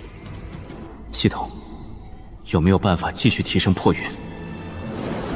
宿主目前破云修炼至融会贯通，花费500年寿元，可以将破云提升至炉火纯青。达到炉火纯青以后，破云的刀势可以提升3倍。买了，成功扣除500年寿元。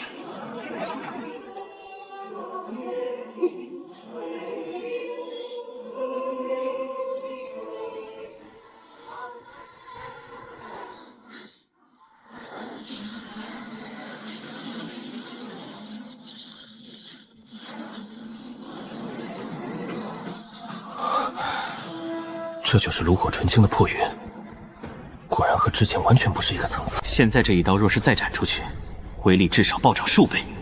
破云提升至炉火纯青，宿主当前剩余寿元2745年02小时。破云！什么人胆敢破坏万象神宫？内侍人上官婉儿奉旨调查天寿经卷案。末将参见上官大人。冷库中藏着一头玄刚境中期的雪妖，裴大人已将其斩杀。你们立刻封锁冷库，再派人修缮墙体，查清楚是谁从外面锁住了冷库大门。末将遵命。上官大人，时候不早了，我先回去，明天见。裴大人请留步。婉儿今日又被裴大人救了一次，这件软甲送给裴大人护身。女相把贴身穿了多年的软甲送给我，这难道就是古代女子的定情信物？谢上官大人。上官大人告辞。裴大人慢走。这件软甲穿着好舒服，就仿佛无比细腻的肌肤贴在身上，冰冰凉凉，软软糯糯的，还能挡住玄刚境强者的一次致命攻击，好宝贝。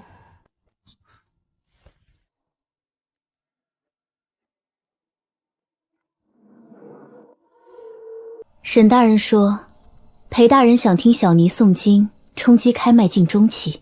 有劳妙音小师傅了，请进。本大人在外面替你们护法。裴大人准备好了吗？小师傅开始吧。今夜筑梦，应是日尽头。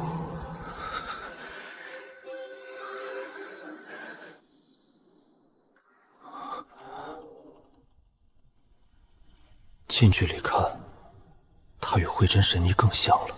面对朕的绝世容颜，他虽然有些惊艳，却没有趁机做出遇鬼之举。悟性、胆量和定力都不差，做朕的第一个男妃，倒也不算委屈朕。裴大人不要分神，跟随经文，引导灵力冲击瓶颈。好。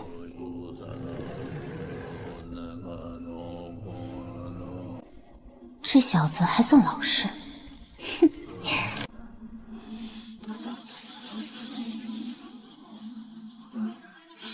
恭喜宿主突破开脉境中期。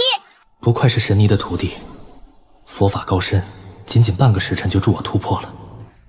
既然成功突破，妙音小师傅也该回去休息了。沈清鸾看得这么紧，昨夜朕可能错过了不少事情。裴大人好生稳固修为，小尼先告退了。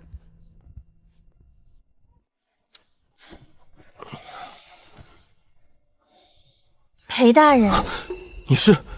裴大人，是我，婉儿。上官大人的声音是从软甲里面传出来的。天蚕软甲有婉儿的一缕神识，裴大人穿着软甲时，婉儿能够感应裴大人是否受伤，也可以通过神识与裴大人交流。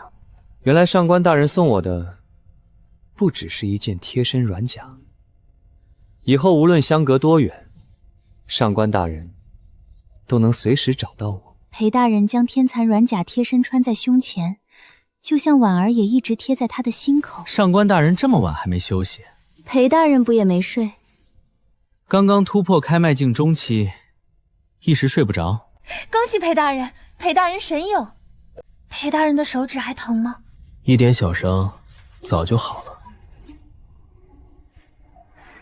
婉儿当时竟然含住了裴大人的手指，他会不会觉得婉儿太过轻浮？裴大人喜欢婉儿吗？裴13睡了没？上官大人，先不聊了。裴大人不回答，就是不喜欢了。也好，他就要入宫成为南妃了。不喜欢婉儿也好，免得陛下猜忌。沈大人怎么又回来了？少废话，进去。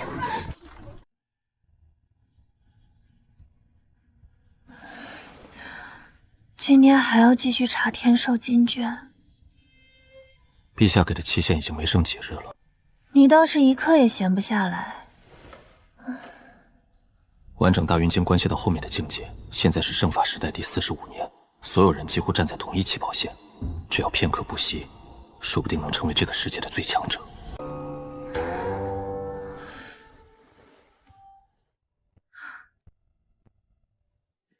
小包子已经找到小豆子了，其他被救出来的孩子，本大人也让人安顿在了静夜寺后院。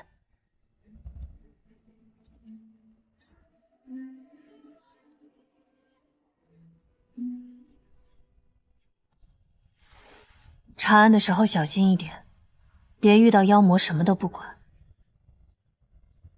你现在不是一个人，你还有本大人。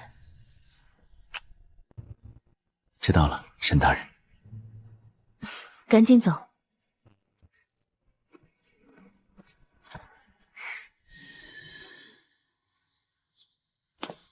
上官大人，这些人影是什么？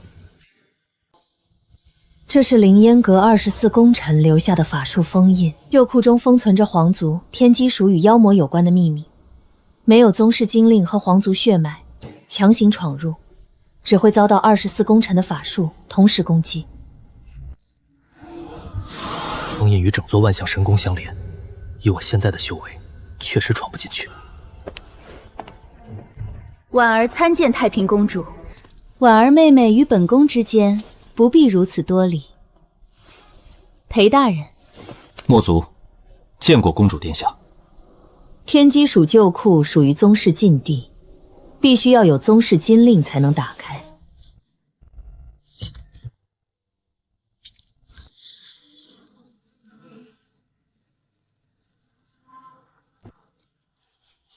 封印已经解除。墨族在前面探路。殿下小心！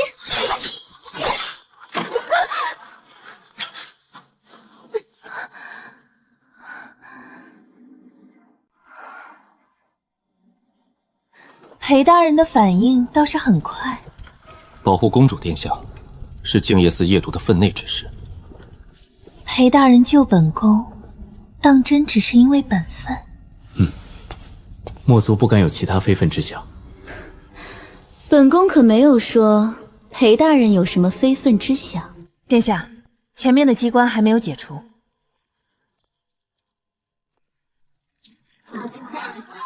机关都解除了。本宫既然答应协助查案，自然不会让二位失望。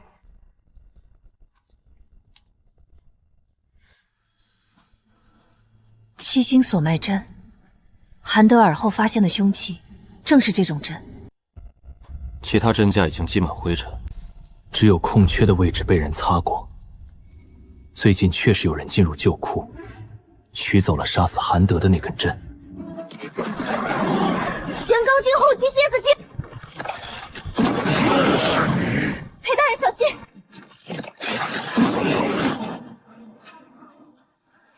妖丹藏在腹部左侧第3块甲片下面。破云，斩杀玄罡镜后期蝎子精，成功夺取寿元1200年。裴大人，婉儿妹妹！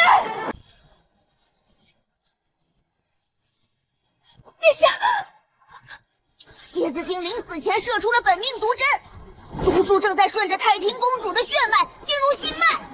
婉儿妹妹，裴大人，你们没有受伤吧？婉儿没事，殿下为什么要替婉儿挡上毒针？你是本宫的婉儿妹妹，本宫怎么可能看着你受伤？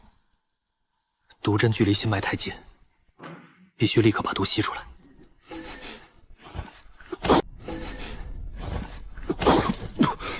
裴大人，可以了，剩下的交给婉儿。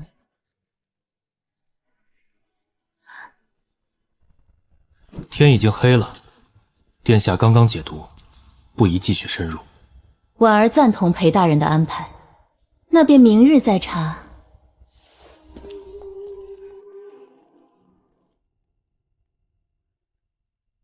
裴大人已经进入开脉镜中期，今夜小尼会继续诵念经文，裴大人不要分心。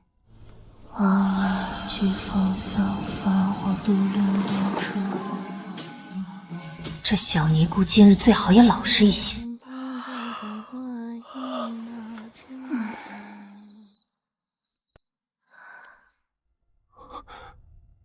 妙音小师傅，裴大人体内的灵气太过急躁，跟着小尼的气息走。越看越像慧真神一样。不要看小尼，守住心神。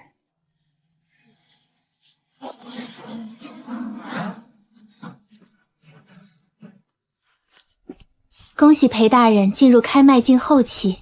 多谢妙音小师傅。这么快就结束了？裴大人已经突破开脉镜后期，自然结束了。但往后想要从开脉镜后期突破玄罡境，至少需要诵经6个月。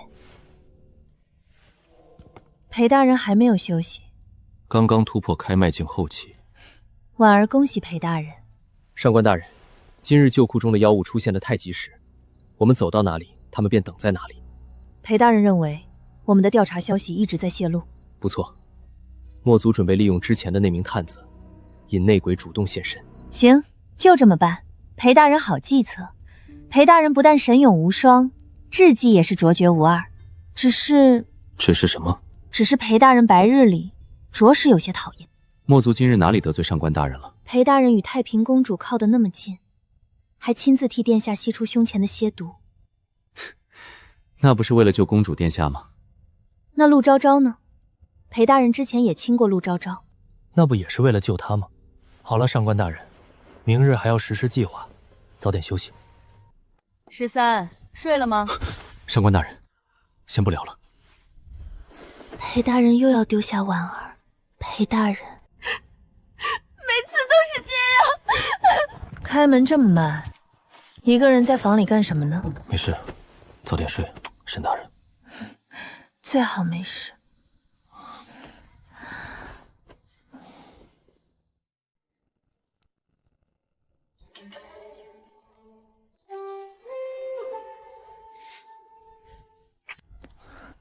沈大人，昨晚睡前我跟你说的计划还记得吗？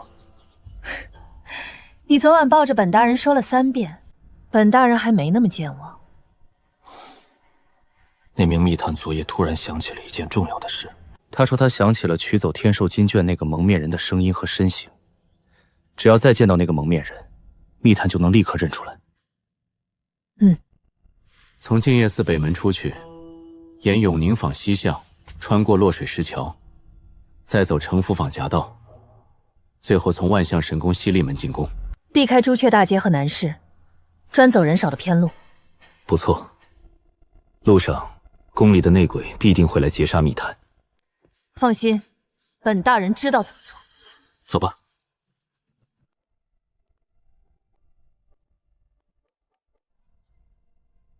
陆昭昭，妙音小师傅，快起来！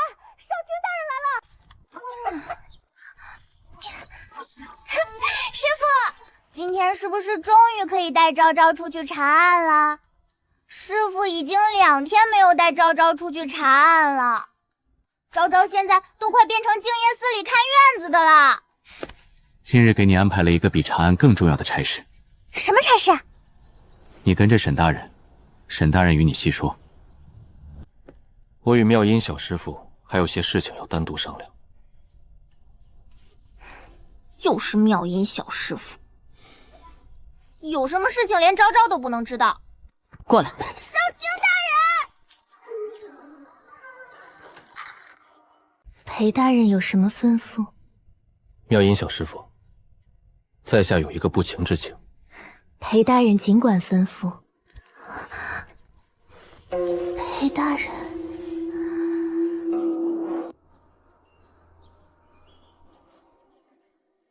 少卿大人，师傅和妙音小师傅到底在里面干什么啊？不知道。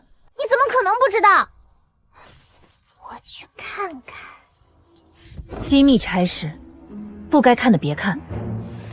可是师傅把妙音小师傅单独留在房里。我都不急，你急什么？回来。师傅真是越来越花心了。不，你师傅很专一。哪里专一？认准一件事情，不做到最后，绝不罢休。哼，沈少卿跟我说的根本不是一回事。裴大人今晚可要对小尼负责。当然，在下既然请小师傅帮忙，自然会负责到底。谢裴大人。应该是我谢小师傅。走吧。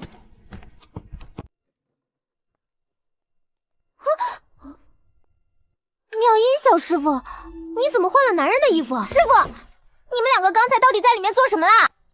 别问，一切听从沈大人安排即可。又不告诉昭昭，你们到底在卖什么关子？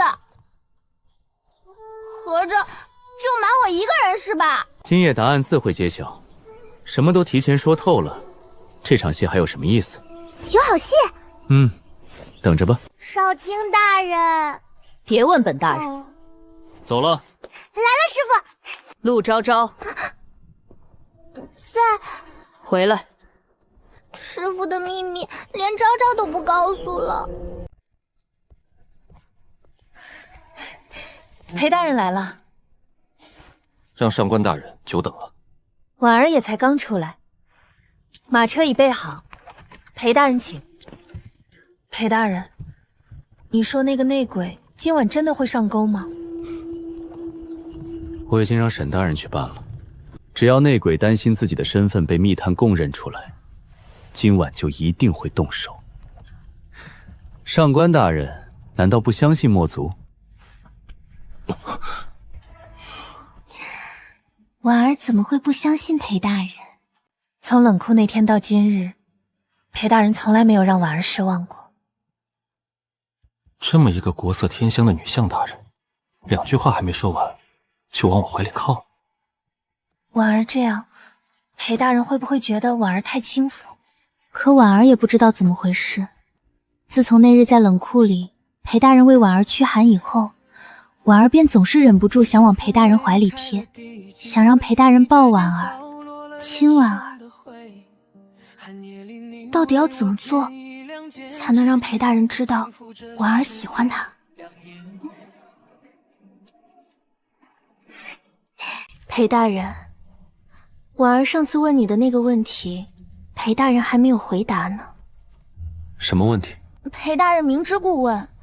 婉儿上次问裴大人是否喜欢婉儿，裴大人到现在都还没有回答。上官大人不也在明知故问吗？裴大人这句话的意思，就是喜欢。古代的女子太好追了，问题是，我好像压根也没追过她呀。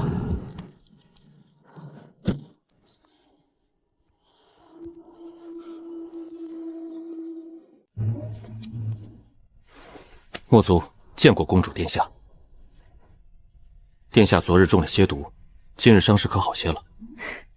已经没有大碍，还要多谢裴大人昨日及时替太平吸出胸前的毒血，也多亏婉儿妹妹替本宫将经脉中的余毒引出。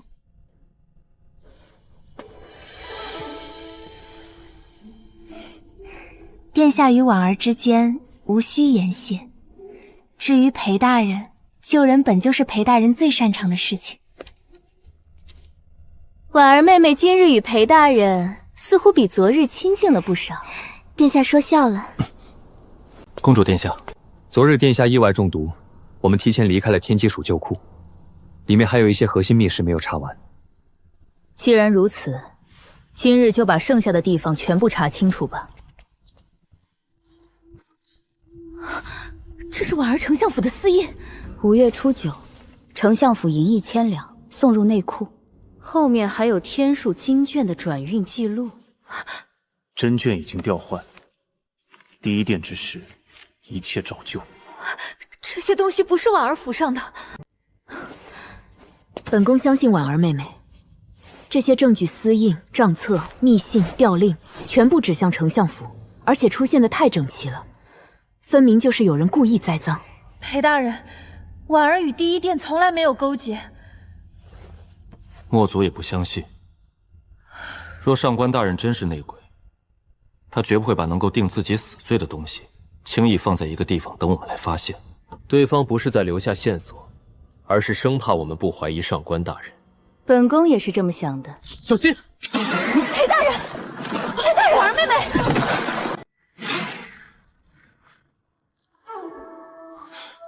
裴大人，殿下，上官大人呢？太平也没有看见婉儿妹妹。宿主小心，这是玄刚境后期的九尾狐妖。裴13，第一殿那些妖魔可没少在本座面前提起你。你把上官大人藏哪儿了？自己都走进本座的洞房了，心里还惦记着别的女人。裴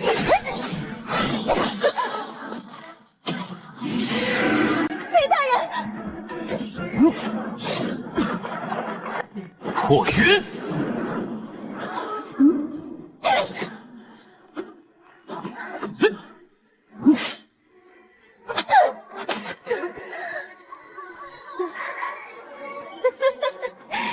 好一个裴13！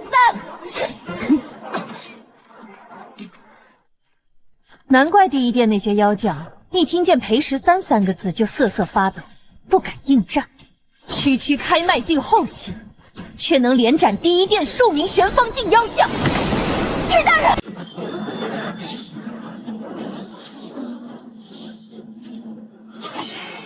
妖丹在腹部偏左，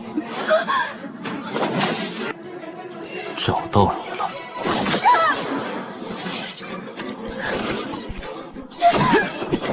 破网金头，你竟然能够直接透视本座的妖丹！不愧是让第一殿妖魔闻风丧胆的裴大人，本座今日算是见识了。上官大人在哪里？想知道？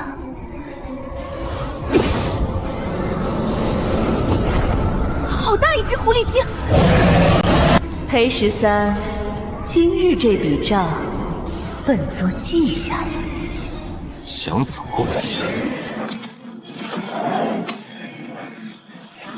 破云！裴13，本座很欣赏你，你早晚是我的。跑得倒快，追不上了吗？已经离开破网金瞳的范围了。裴大人，那头狐妖好像掉了东西。这是春玉，九尾狐妖用来储存媚气的妖物。殿下，离墨族远一点。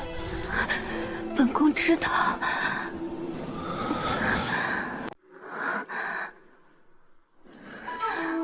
裴大人。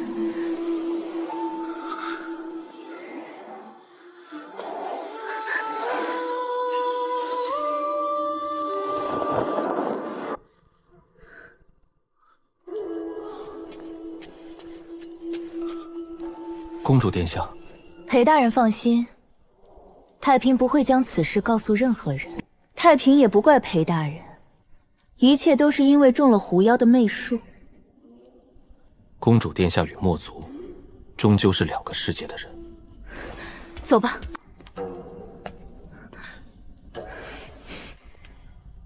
裴大人，救婉儿！上官大人，婉儿妹妹出事了。这边。美人，你的戏法到此为止了。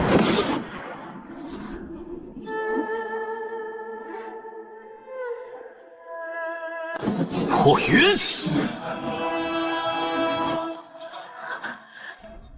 裴大人，裴13，怎么又是这个煞星？认识我，那就省得自报家门了。裴13，左边。一个妖丹在心口，一个在小腹。是去。恭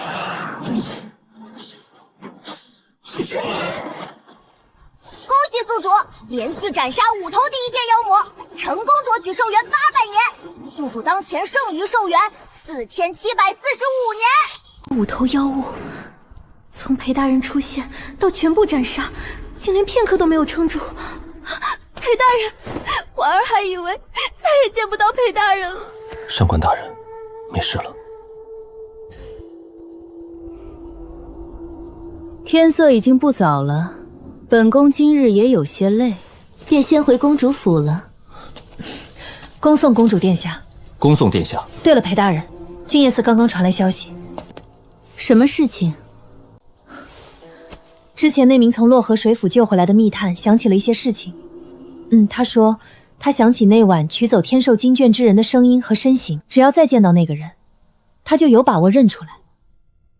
消息现在泄露，恐怕过不了多久，整个神都都会知道。今晚密探会被送进万象神宫，公主殿下若是无事，不妨与墨族、上官大人一起去看看。不必了，本宫今日实在累了，况且本宫若再跟着你们，反倒像个多余的人。裴大人，我们也走吧，密探应该快到路上了。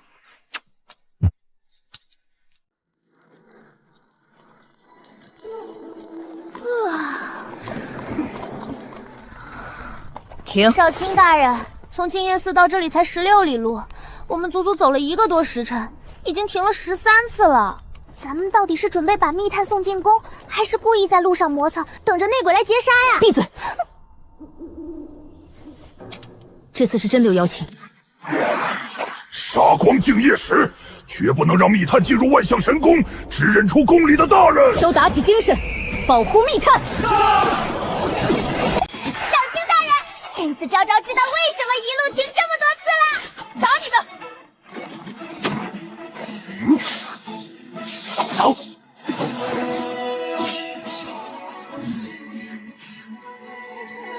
鱼上钩了。审讯。1头、3头、6头、10头、15头。破云。斩杀第一件妖魔15头，成功夺取寿元2400年。裴13，师傅，密探被黑衣人抢走了。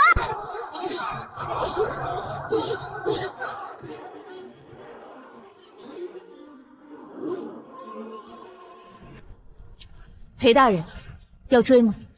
追，我倒要看看，究竟是谁这么害怕密探指认宫中的那个内鬼。遵命。说，你究竟想起了多少？那个取走天寿金卷的人你究竟想起了他的声音，还是他的脸？不肯说，那便不用再说了。这双眼睛，竟然是你！中计了！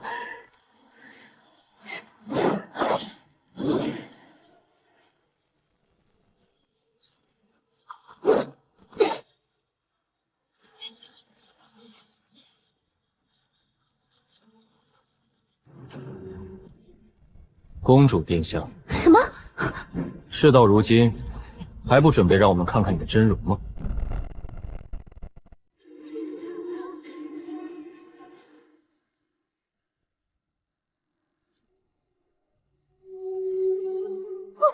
公主殿下，竟然真的是太平公主，圣神皇帝的亲女，太平公主竟然就是宫里的内鬼。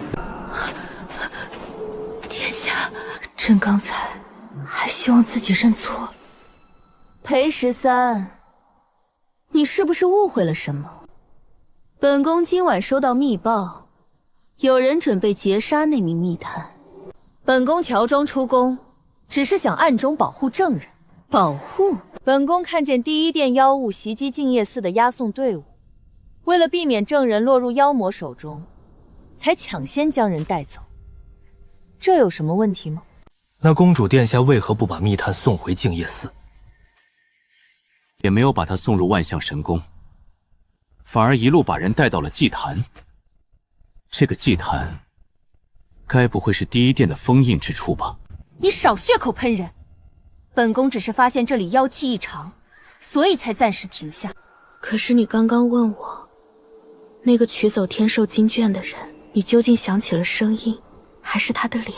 你还说，如果我不肯说，便不用再说了。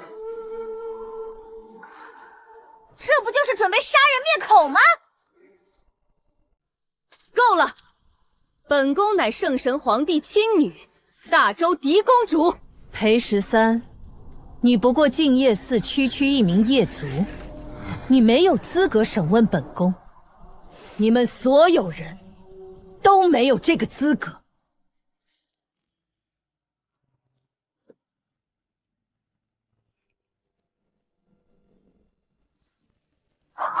公主殿下可认得此物？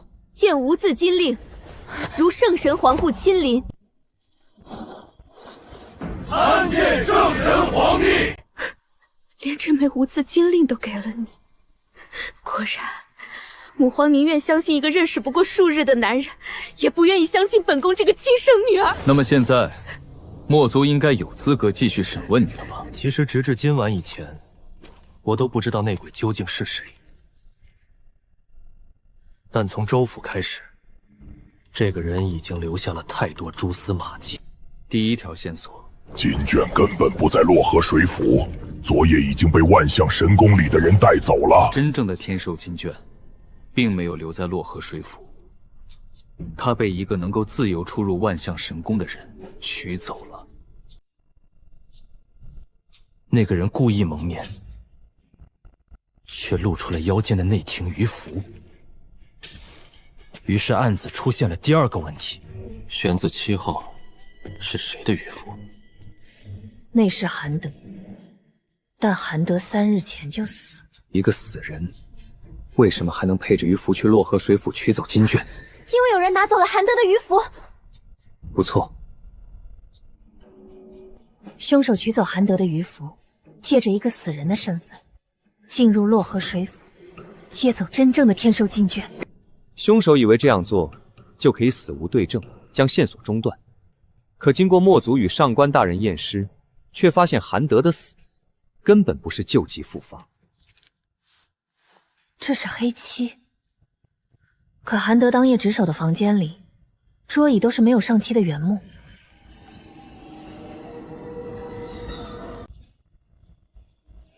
我们在韩德尸体上找到真正令他心脉骤停的凶器——七星锁脉针。凶手就是利用这根针，将韩德伪造成暴病而死，骗过了仵作和所有人。可七星锁脉针根本不是普通暗器，它属于天机属。天机属的旧库必须持有宗室金链，并以皇族血脉开启。所以，能够轻易进入旧库取真的人，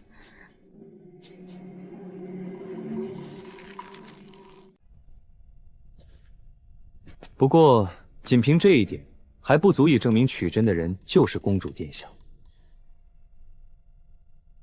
真正让我开始注意到殿下的，是殿下的蝎毒。毒针距离心脉太近，必须立刻把毒吸出来。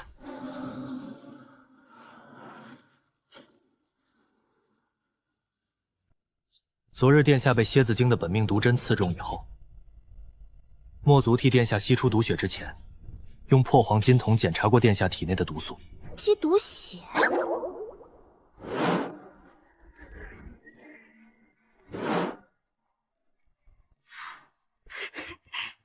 师傅替公主殿下吸毒，师傅花心死了。吸毒的时候还看得这么仔细。哼，讨厌！破网金童倒是熟练。婉儿当时还以为裴大人只顾着救人。几位，现在是在查案，不要打断我。破晃金童看得很清楚，昨日那个本命毒针带来的是刚刚进入体内的新毒，可在公主殿下体内的更深处，还残留着另一股邪毒。那股旧毒已经在公主的经脉中沉积了数日，也就是说，在我们昨日进入天机树旧库以前，公主殿下就已经被那头蝎子精蛰过一次。那说明公主殿下在此之前就进过旧库。这也解释了为什么取走七星锁脉针以后，殿下没有立刻返回旧库处理痕迹。不是殿下不想回去，是不敢回去。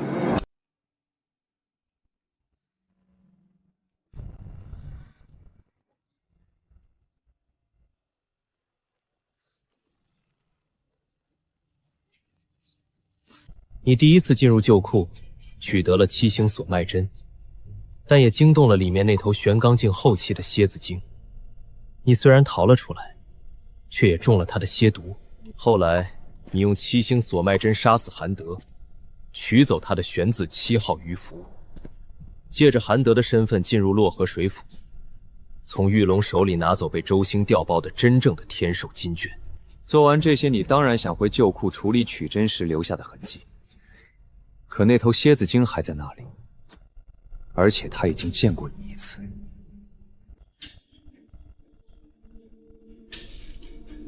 你若再进去，他一定会第一时间攻击你。他是玄刚境后期，可你只是玄刚境前期，你不是他的对手。上次逃脱已是侥幸，你不敢进去，所以你只能先等墨族和上官大人查到天机市旧库。又是你！裴大人小心！昨日那头蝎子精出现以后，他看着我们说了一句：“又是你。”婉儿记得这句话，当时婉儿还以为他说的是裴大人。我当时也是这么认为的，因为这段时间被我杀掉的第一殿妖物不少，第一殿的妖魔认识我，并不奇怪。可当我开启破网金筒以后，却发现那头蝎子精身上根本就没有第一殿的妖印。他不是第一殿的妖物。不错，他只是一直镇守在天机署旧库里的妖物，他从来没见过我。既然不认识我，那句又是你，自然也不是对我说的，他说的是公主殿下。而更巧的是，昨日那头蝎子精最后死在了墨族的刀下之后，也替殿下解决了一个大麻烦。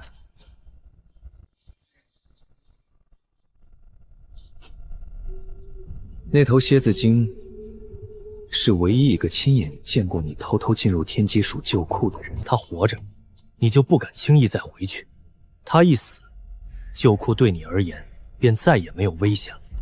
所以你其实是借墨族的手，除掉了那头蝎子精，然后就在当天晚上，你重新进入旧库，处理自己曾经留下的痕迹，同时在那里放下伪造的丞相府私印、账册、密信和金卷转运记录，然后等着我们第二天进去，亲手找到这些所谓的证据。这些证据看上去全部指向上官大人，可也正因为太完整，才显得太假。私印、账册、密信、调令，甚至连金卷转运记录都准备好了，不像有人犯案之后留下的破绽，更像有人提前栽赃嫁祸，生怕我们不去怀疑上官大人。殿下那日还第一个站出来替婉儿说话。你以为你所做的这一切天衣无缝、完美无瑕，可正是因为太过完美，才更显蹊跷。殿下，这个世界上是不存在完美犯罪的。你越是追求完美，就越显得欲盖弥彰。在真正有大智慧的人面前，你所做的这一切就越显得漏洞百出，以至于你为了追求完美，不让任何人知道，你决定把那个即将指认你的密探灭口。之前那名从洛河水府救回来的密探想起了一些事情。他说他想起那晚取走天寿金卷之人的声音和身形，只要再见到那个人，他就有把握认出来。仅凭推测，我不能真确确定内鬼是谁，更不能给一个人定罪。所以我只是放出一个消息，告诉所有可能听到消息的人，谁最害怕密探开口，谁自然就会来灭口。公主殿下，不知墨族说的对也不对？裴大人，断案如神，本宫输的心服口服。竟然一点都没错。从死人身上的一枚鱼符查到大周公主，裴大人这哪里只是神勇，简直断案如神。那当然，这可是我师傅。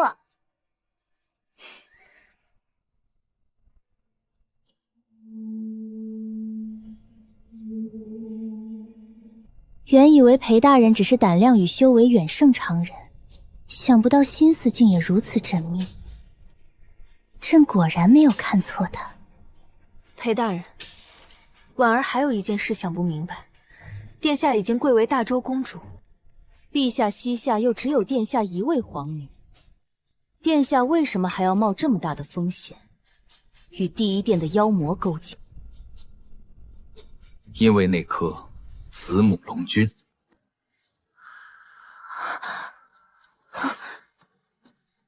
子母龙珠配合女儿国的子母河水，便可以令女子无需婚配，孕育男胎。公主殿下原本是圣神皇帝唯一的女儿，只要陛下没有其他子嗣，殿下自然就是最有资格继承大周江山的人。可偏偏洛河水府里有一颗能够让女子孕育男胎的子母龙珠，对于其他人而言，这是一件稀世宝物。可对于公主殿下而言，它足以改变整个大周未来的皇位归属。因为陛下只要服用子母龙珠和子母河水孕育一名皇子，公主殿下就不再是大周唯一的继承人了。所以第一殿只需要拿着这颗子母龙珠，就足以威胁太平公主加入他们。太平，你若不愿替第一殿做事，本王明日就让人把这颗子母龙珠送进万象神宫。你敢威胁本宫？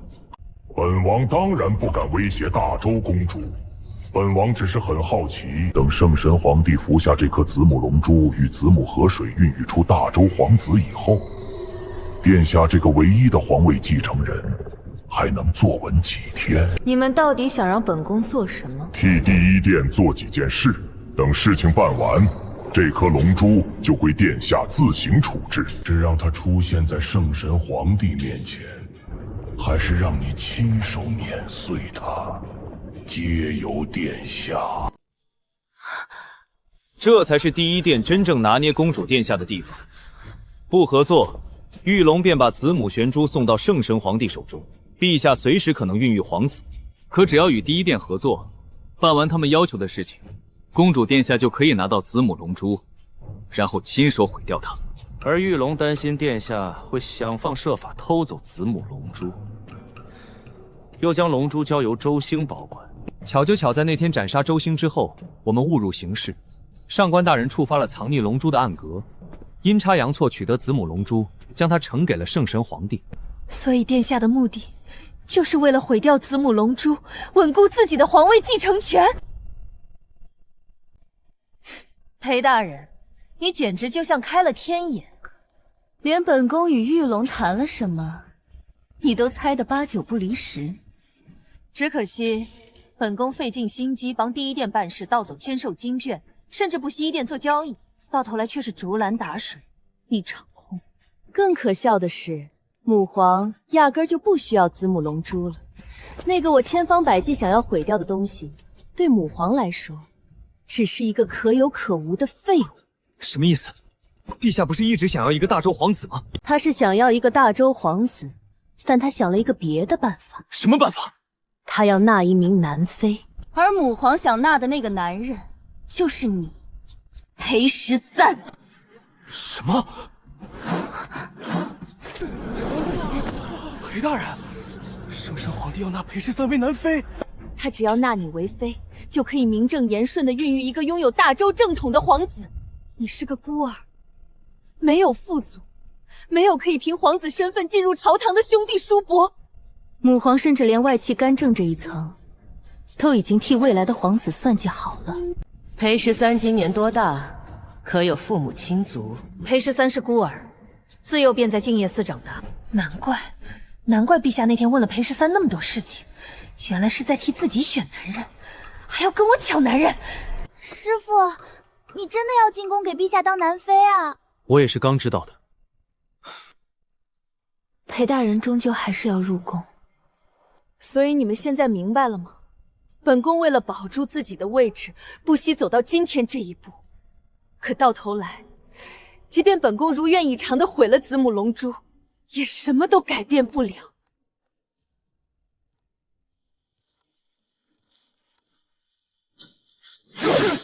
精彩，真是精彩！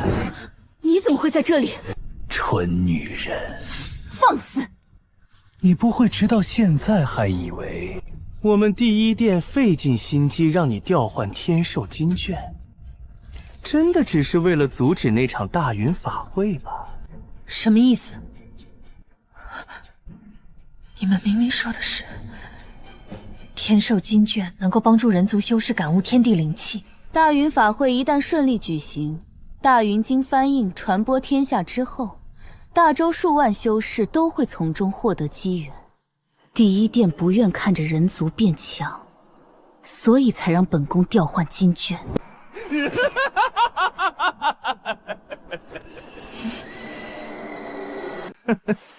不错，我们确实不想看着大周的修士借天寿金卷提升修为，可那只是顺手而已。你们真正要的是天寿金卷本身。不愧是裴13，比这个蠢女人可聪明太多了。天寿金卷到底有什么秘密？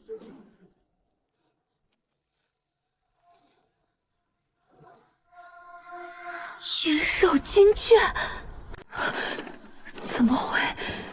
你们说的，这里只是前朝留下的镇妖台。殿下，此处乃前朝镇妖台，将真正的天寿金卷藏在这里，便可以彻底隔绝金卷气息。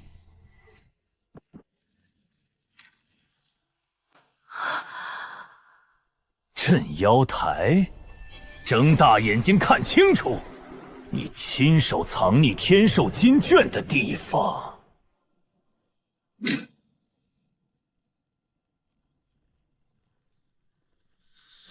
根本不是什么镇妖台，这里就是第一殿的殿门。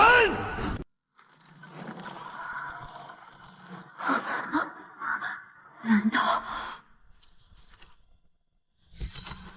你们所有人都以为这只是一卷帮助人族修炼的经书，帮助修士开脉，甚至突破境界？可你们不知道，它最早根本就不是写在金卷上的。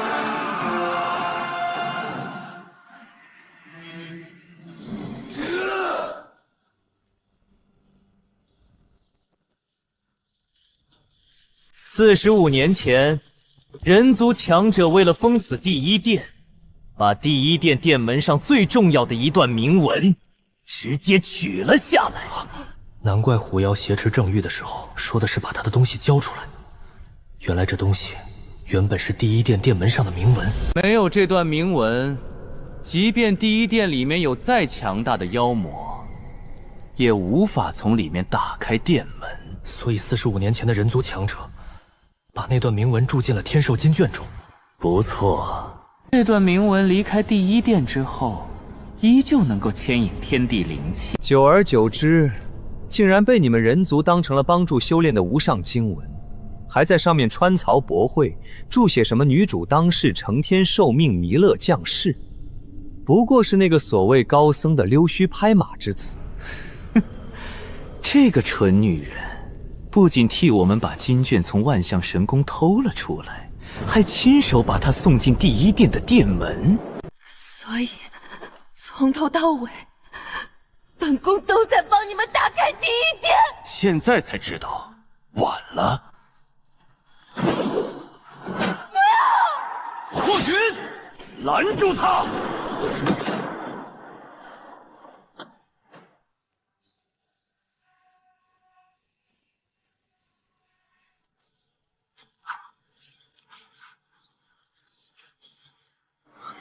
他再把缺失的铭文补回去。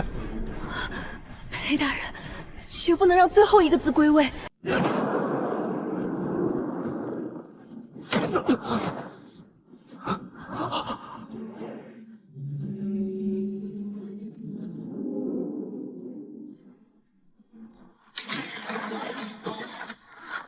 是我把他带出来的，是我害了所有人。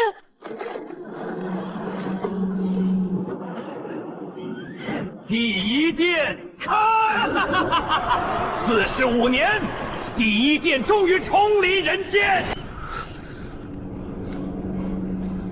裴13，你不是很能查吗？现在真相都查清楚了，你又能怎么样？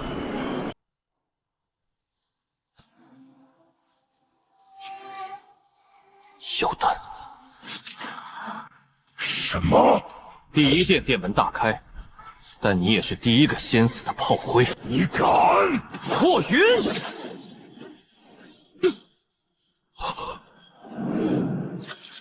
我的妖丹！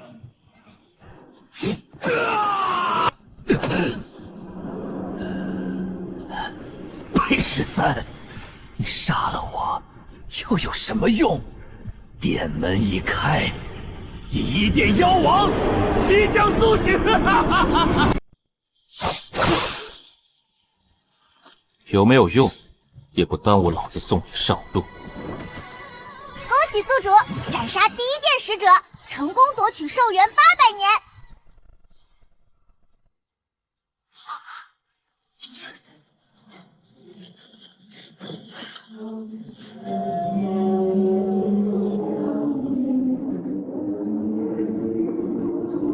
人间，本王回来了。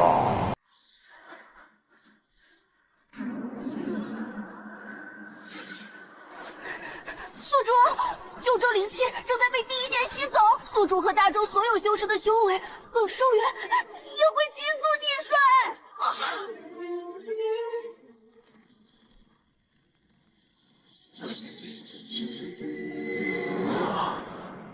十殿阎罗的第一殿，殿门开了。掌门，天地灵气正在急速衰减。妖气正在吞噬九州灵脉，若不封住第一殿，圣法时代会被提前耗尽。青城剑宗弟子，随本座驰援神都。是。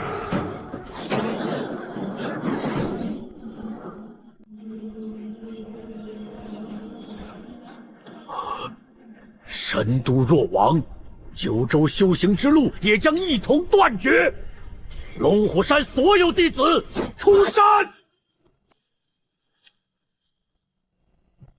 妖门撤开，天下修士无人能够独善其身。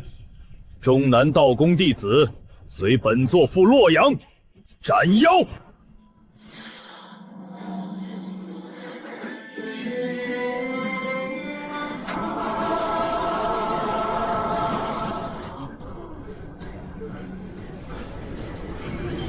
军来了！宗门弟子和天下散修都来支援神都了。谁在斩杀本王的妖兵？宿主，他本体尚未完全复苏。这一掌虽然受到2阶压制，但至少也有玄罡境后期巅峰的力量。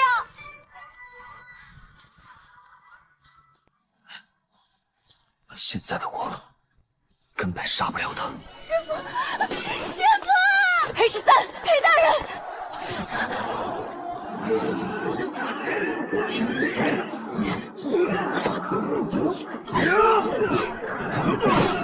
保护裴大人，绝不能让妖物过去。系统，有没有能一刀秒杀他的功法？有，开天，这是天罡伏魔刀的绝招，群攻，能湮灭范围内的所有妖魔，不死类妖魔不外。但宿主必须先突破玄罡境，才能购买绝招开天。玄罡境，完整大元经能助我突破。裴13，你在哪里？可以把天寿金卷拿回来，让妙音小师傅替我诵念，突破玄罡境，然后再买开天，一刀斩了那个妖王。师父，天残软甲替裴大人挡下来。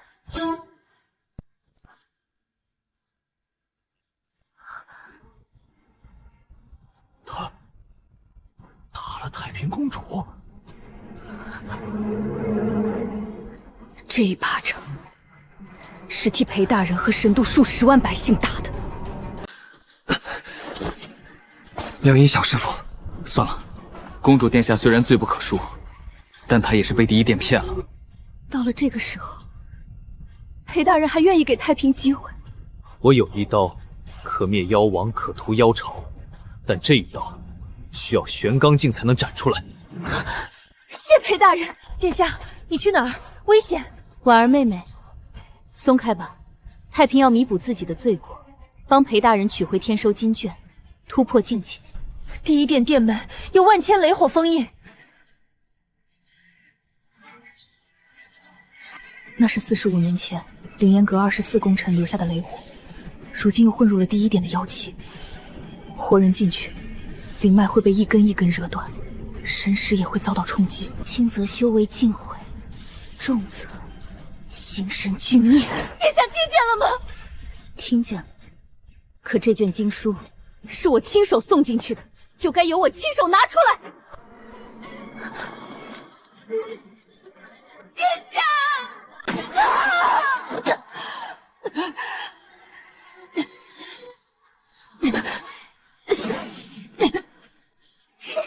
五华，刚才那是谁？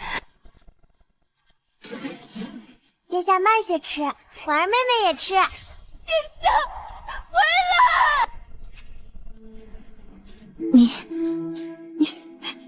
你是谁？殿下。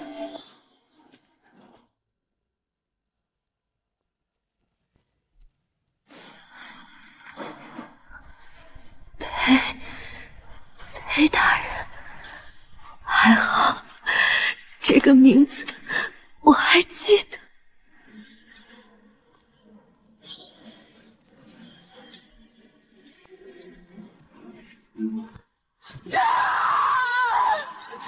裴13，出来！不许进去！给本宫出来！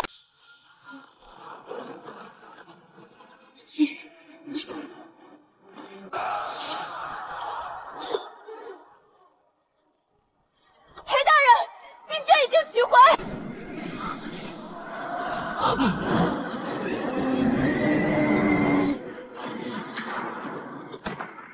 真是久违人间的味道。检测完成。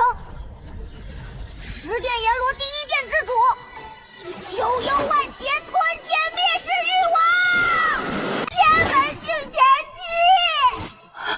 天门境。如今圣法时代才45年，之前怎么会出现天门境妖王？人族45年过去，还是如此弱小。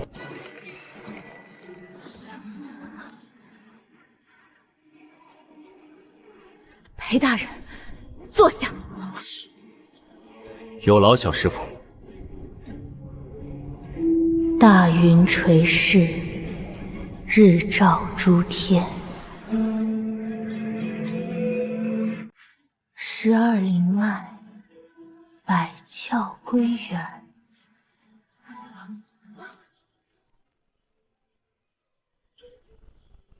所有敬业使，誓死保护裴13。倾城见臣，天雷诛妖，为天下修士，守住灵脉。城楼上，今朝气将那片火走。天边逍遥，逍遥云间笑，来人心难了。苍月照，笑却曾动。我家尘土绕，将这条心主刀，邪魔都不阻挡。不许过去，谁都不准碰我师父！再撑一会儿，裴大人一定可以。我乃是九幽万劫吞天灭世欲王，天门境后期巅峰，即便让你突破玄刚境，也不过是大一点的蝼蚁。只求有朝在上头，修炼成始终。宿主，这一击一旦落下，整个神都洛阳都会消失。静夜寺，随本少卿送死！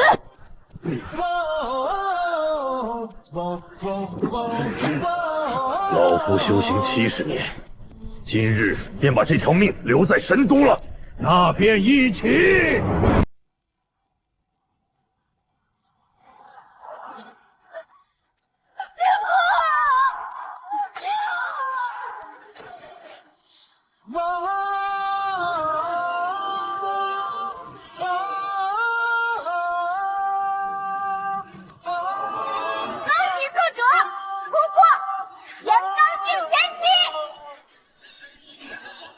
玄刚境商城权限开启，检测到宿主当前面临灭世级妖灾，推荐购买天罡伏魔刀绝招，开天。买。等等，宿主必须知道，开天虽然在玄方境可以购买，但它真正能够安全施展的最低境界，是比玄刚高出2个大境界的天门境。以玄刚境强行施展，肉身、灵脉、神识都会在一瞬间超物合。这一刀下去，宿主很可能永远醒不过来。老子穿越过来的时候，也才只剩3个时辰寿命，拼命可能活，不拼，所有人，包括我，都得死。蝼蚁，你也配与本王拼命？老子的命是捡来的，你的命是自己的。跟老子玩命，你凭什么？扣除寿元5000年，天罡伏魔刀绝招，开天，购买成功。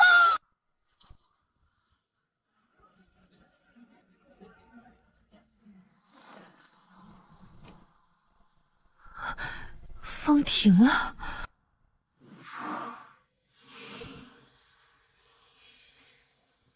整个神都的灵气在回应裴大人的敬业道。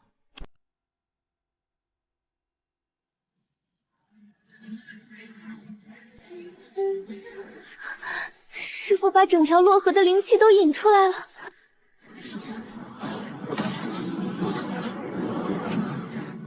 不是神都，他在吸收9州灵气。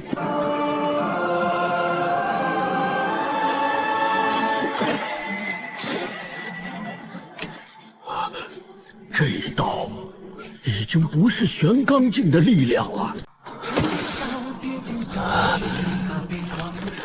师父，不要，求求害怕！让他斩本大人的男人，不是松豹。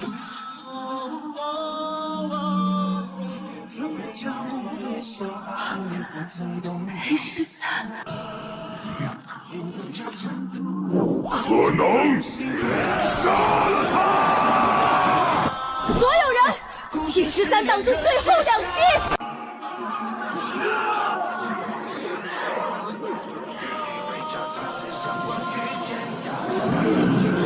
你究竟是个什么东西？这一路破空，我能跌。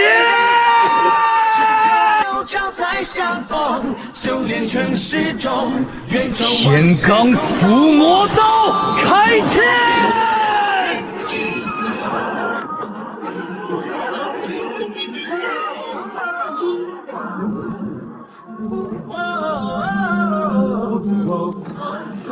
本王乃天门界，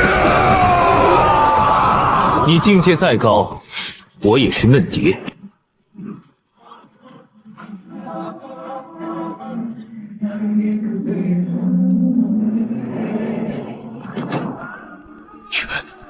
全没了，活下来了，赢了！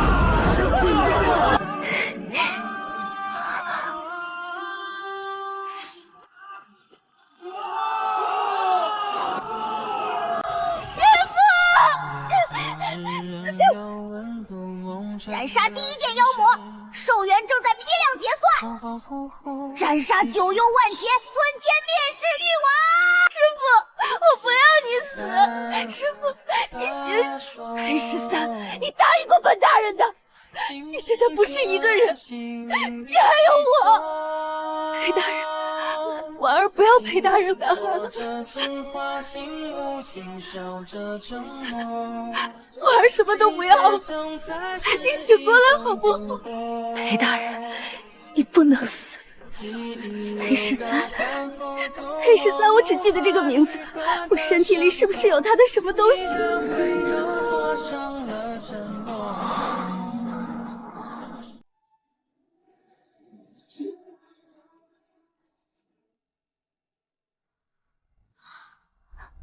师父醒了！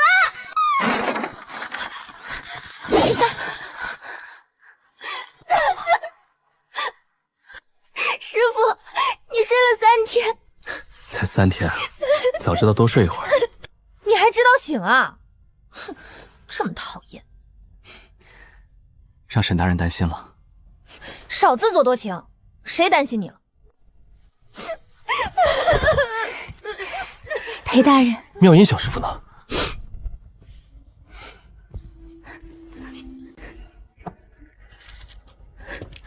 昨日走了。此间事了，小尼也该回去了。裴大人，有缘自会再见。走得这么突然。哼，怎么舍不得？有本大人和他们还不够？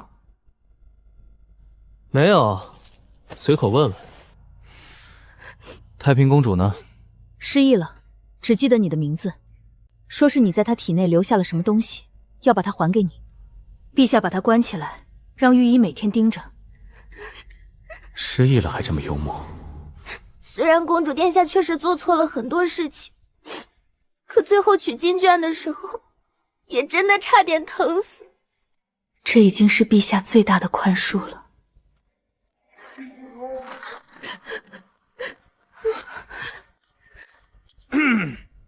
圣神皇帝口谕：净业寺业族裴13，伤势既已苏醒，即刻入宫觐见。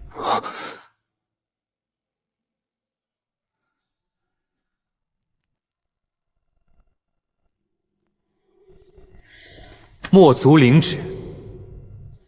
师父，你入宫以后还回来吗？净业寺又没把我除名，为什么不回来？真的？真的。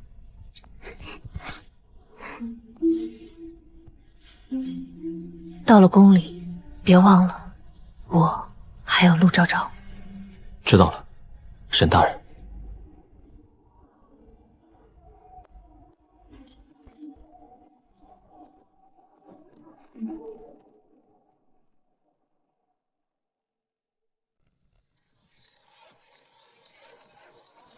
你们都退下。是。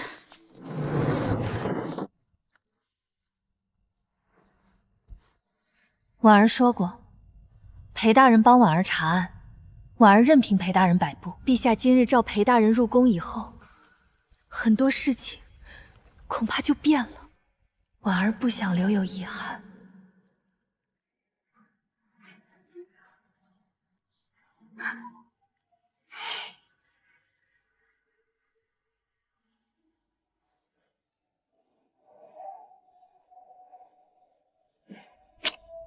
去吧，裴娘娘。婉儿会一直在宫外等着裴娘娘呢。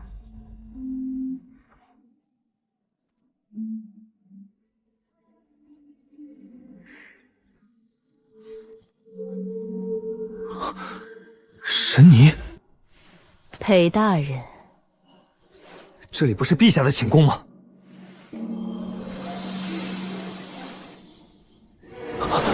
妙音小师傅，裴大人，小尼不是说过吗？有缘自会再见。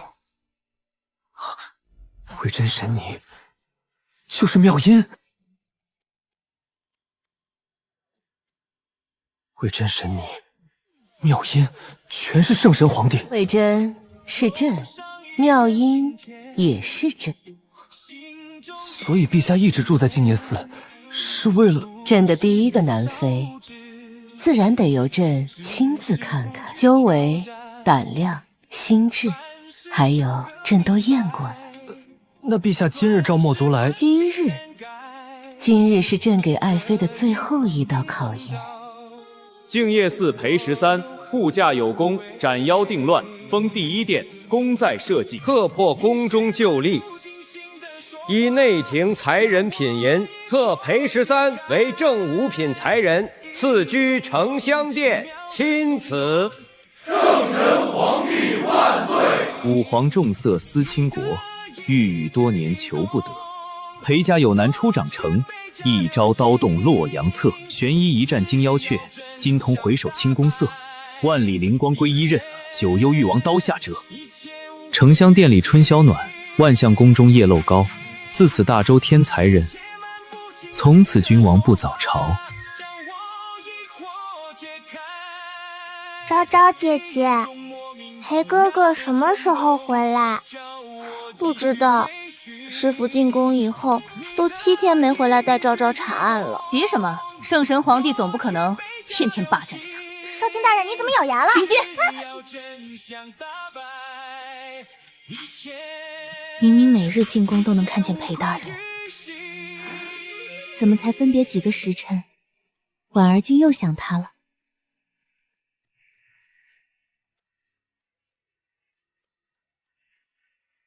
明日辰时就要送他离开神都了，可他现在连自己是谁都不知道。圣神皇帝上官丞相，他一个都不认识了，唯独还记得一个人。裴13，殿下，殿下是谁？裴13，他今天会来看我吗？或许很快吧，那我等他。玉哥，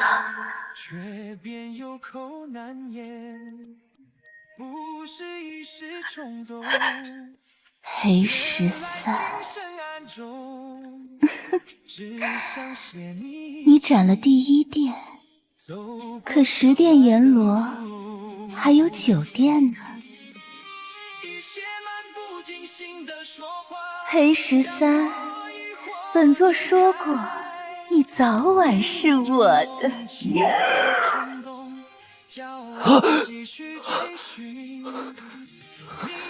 爱妃，怎么了？没事，只是做了个噩梦。一刀斩杀第一殿誉王的男人，还怕做噩梦？梦里的东西不讲道理。爱妃别想了，睡吧，爱妃。刚穿越过来的时候，我只剩3个时辰可活，没想到短短这些日子，斩过妖，拼过命，也遇见了这么多人。现在想想，在这个玄幻世界醒来，一路走到今天，又何尝不像一场梦？不过，管它是梦还是现实，至少这一世，老子活得挺快活。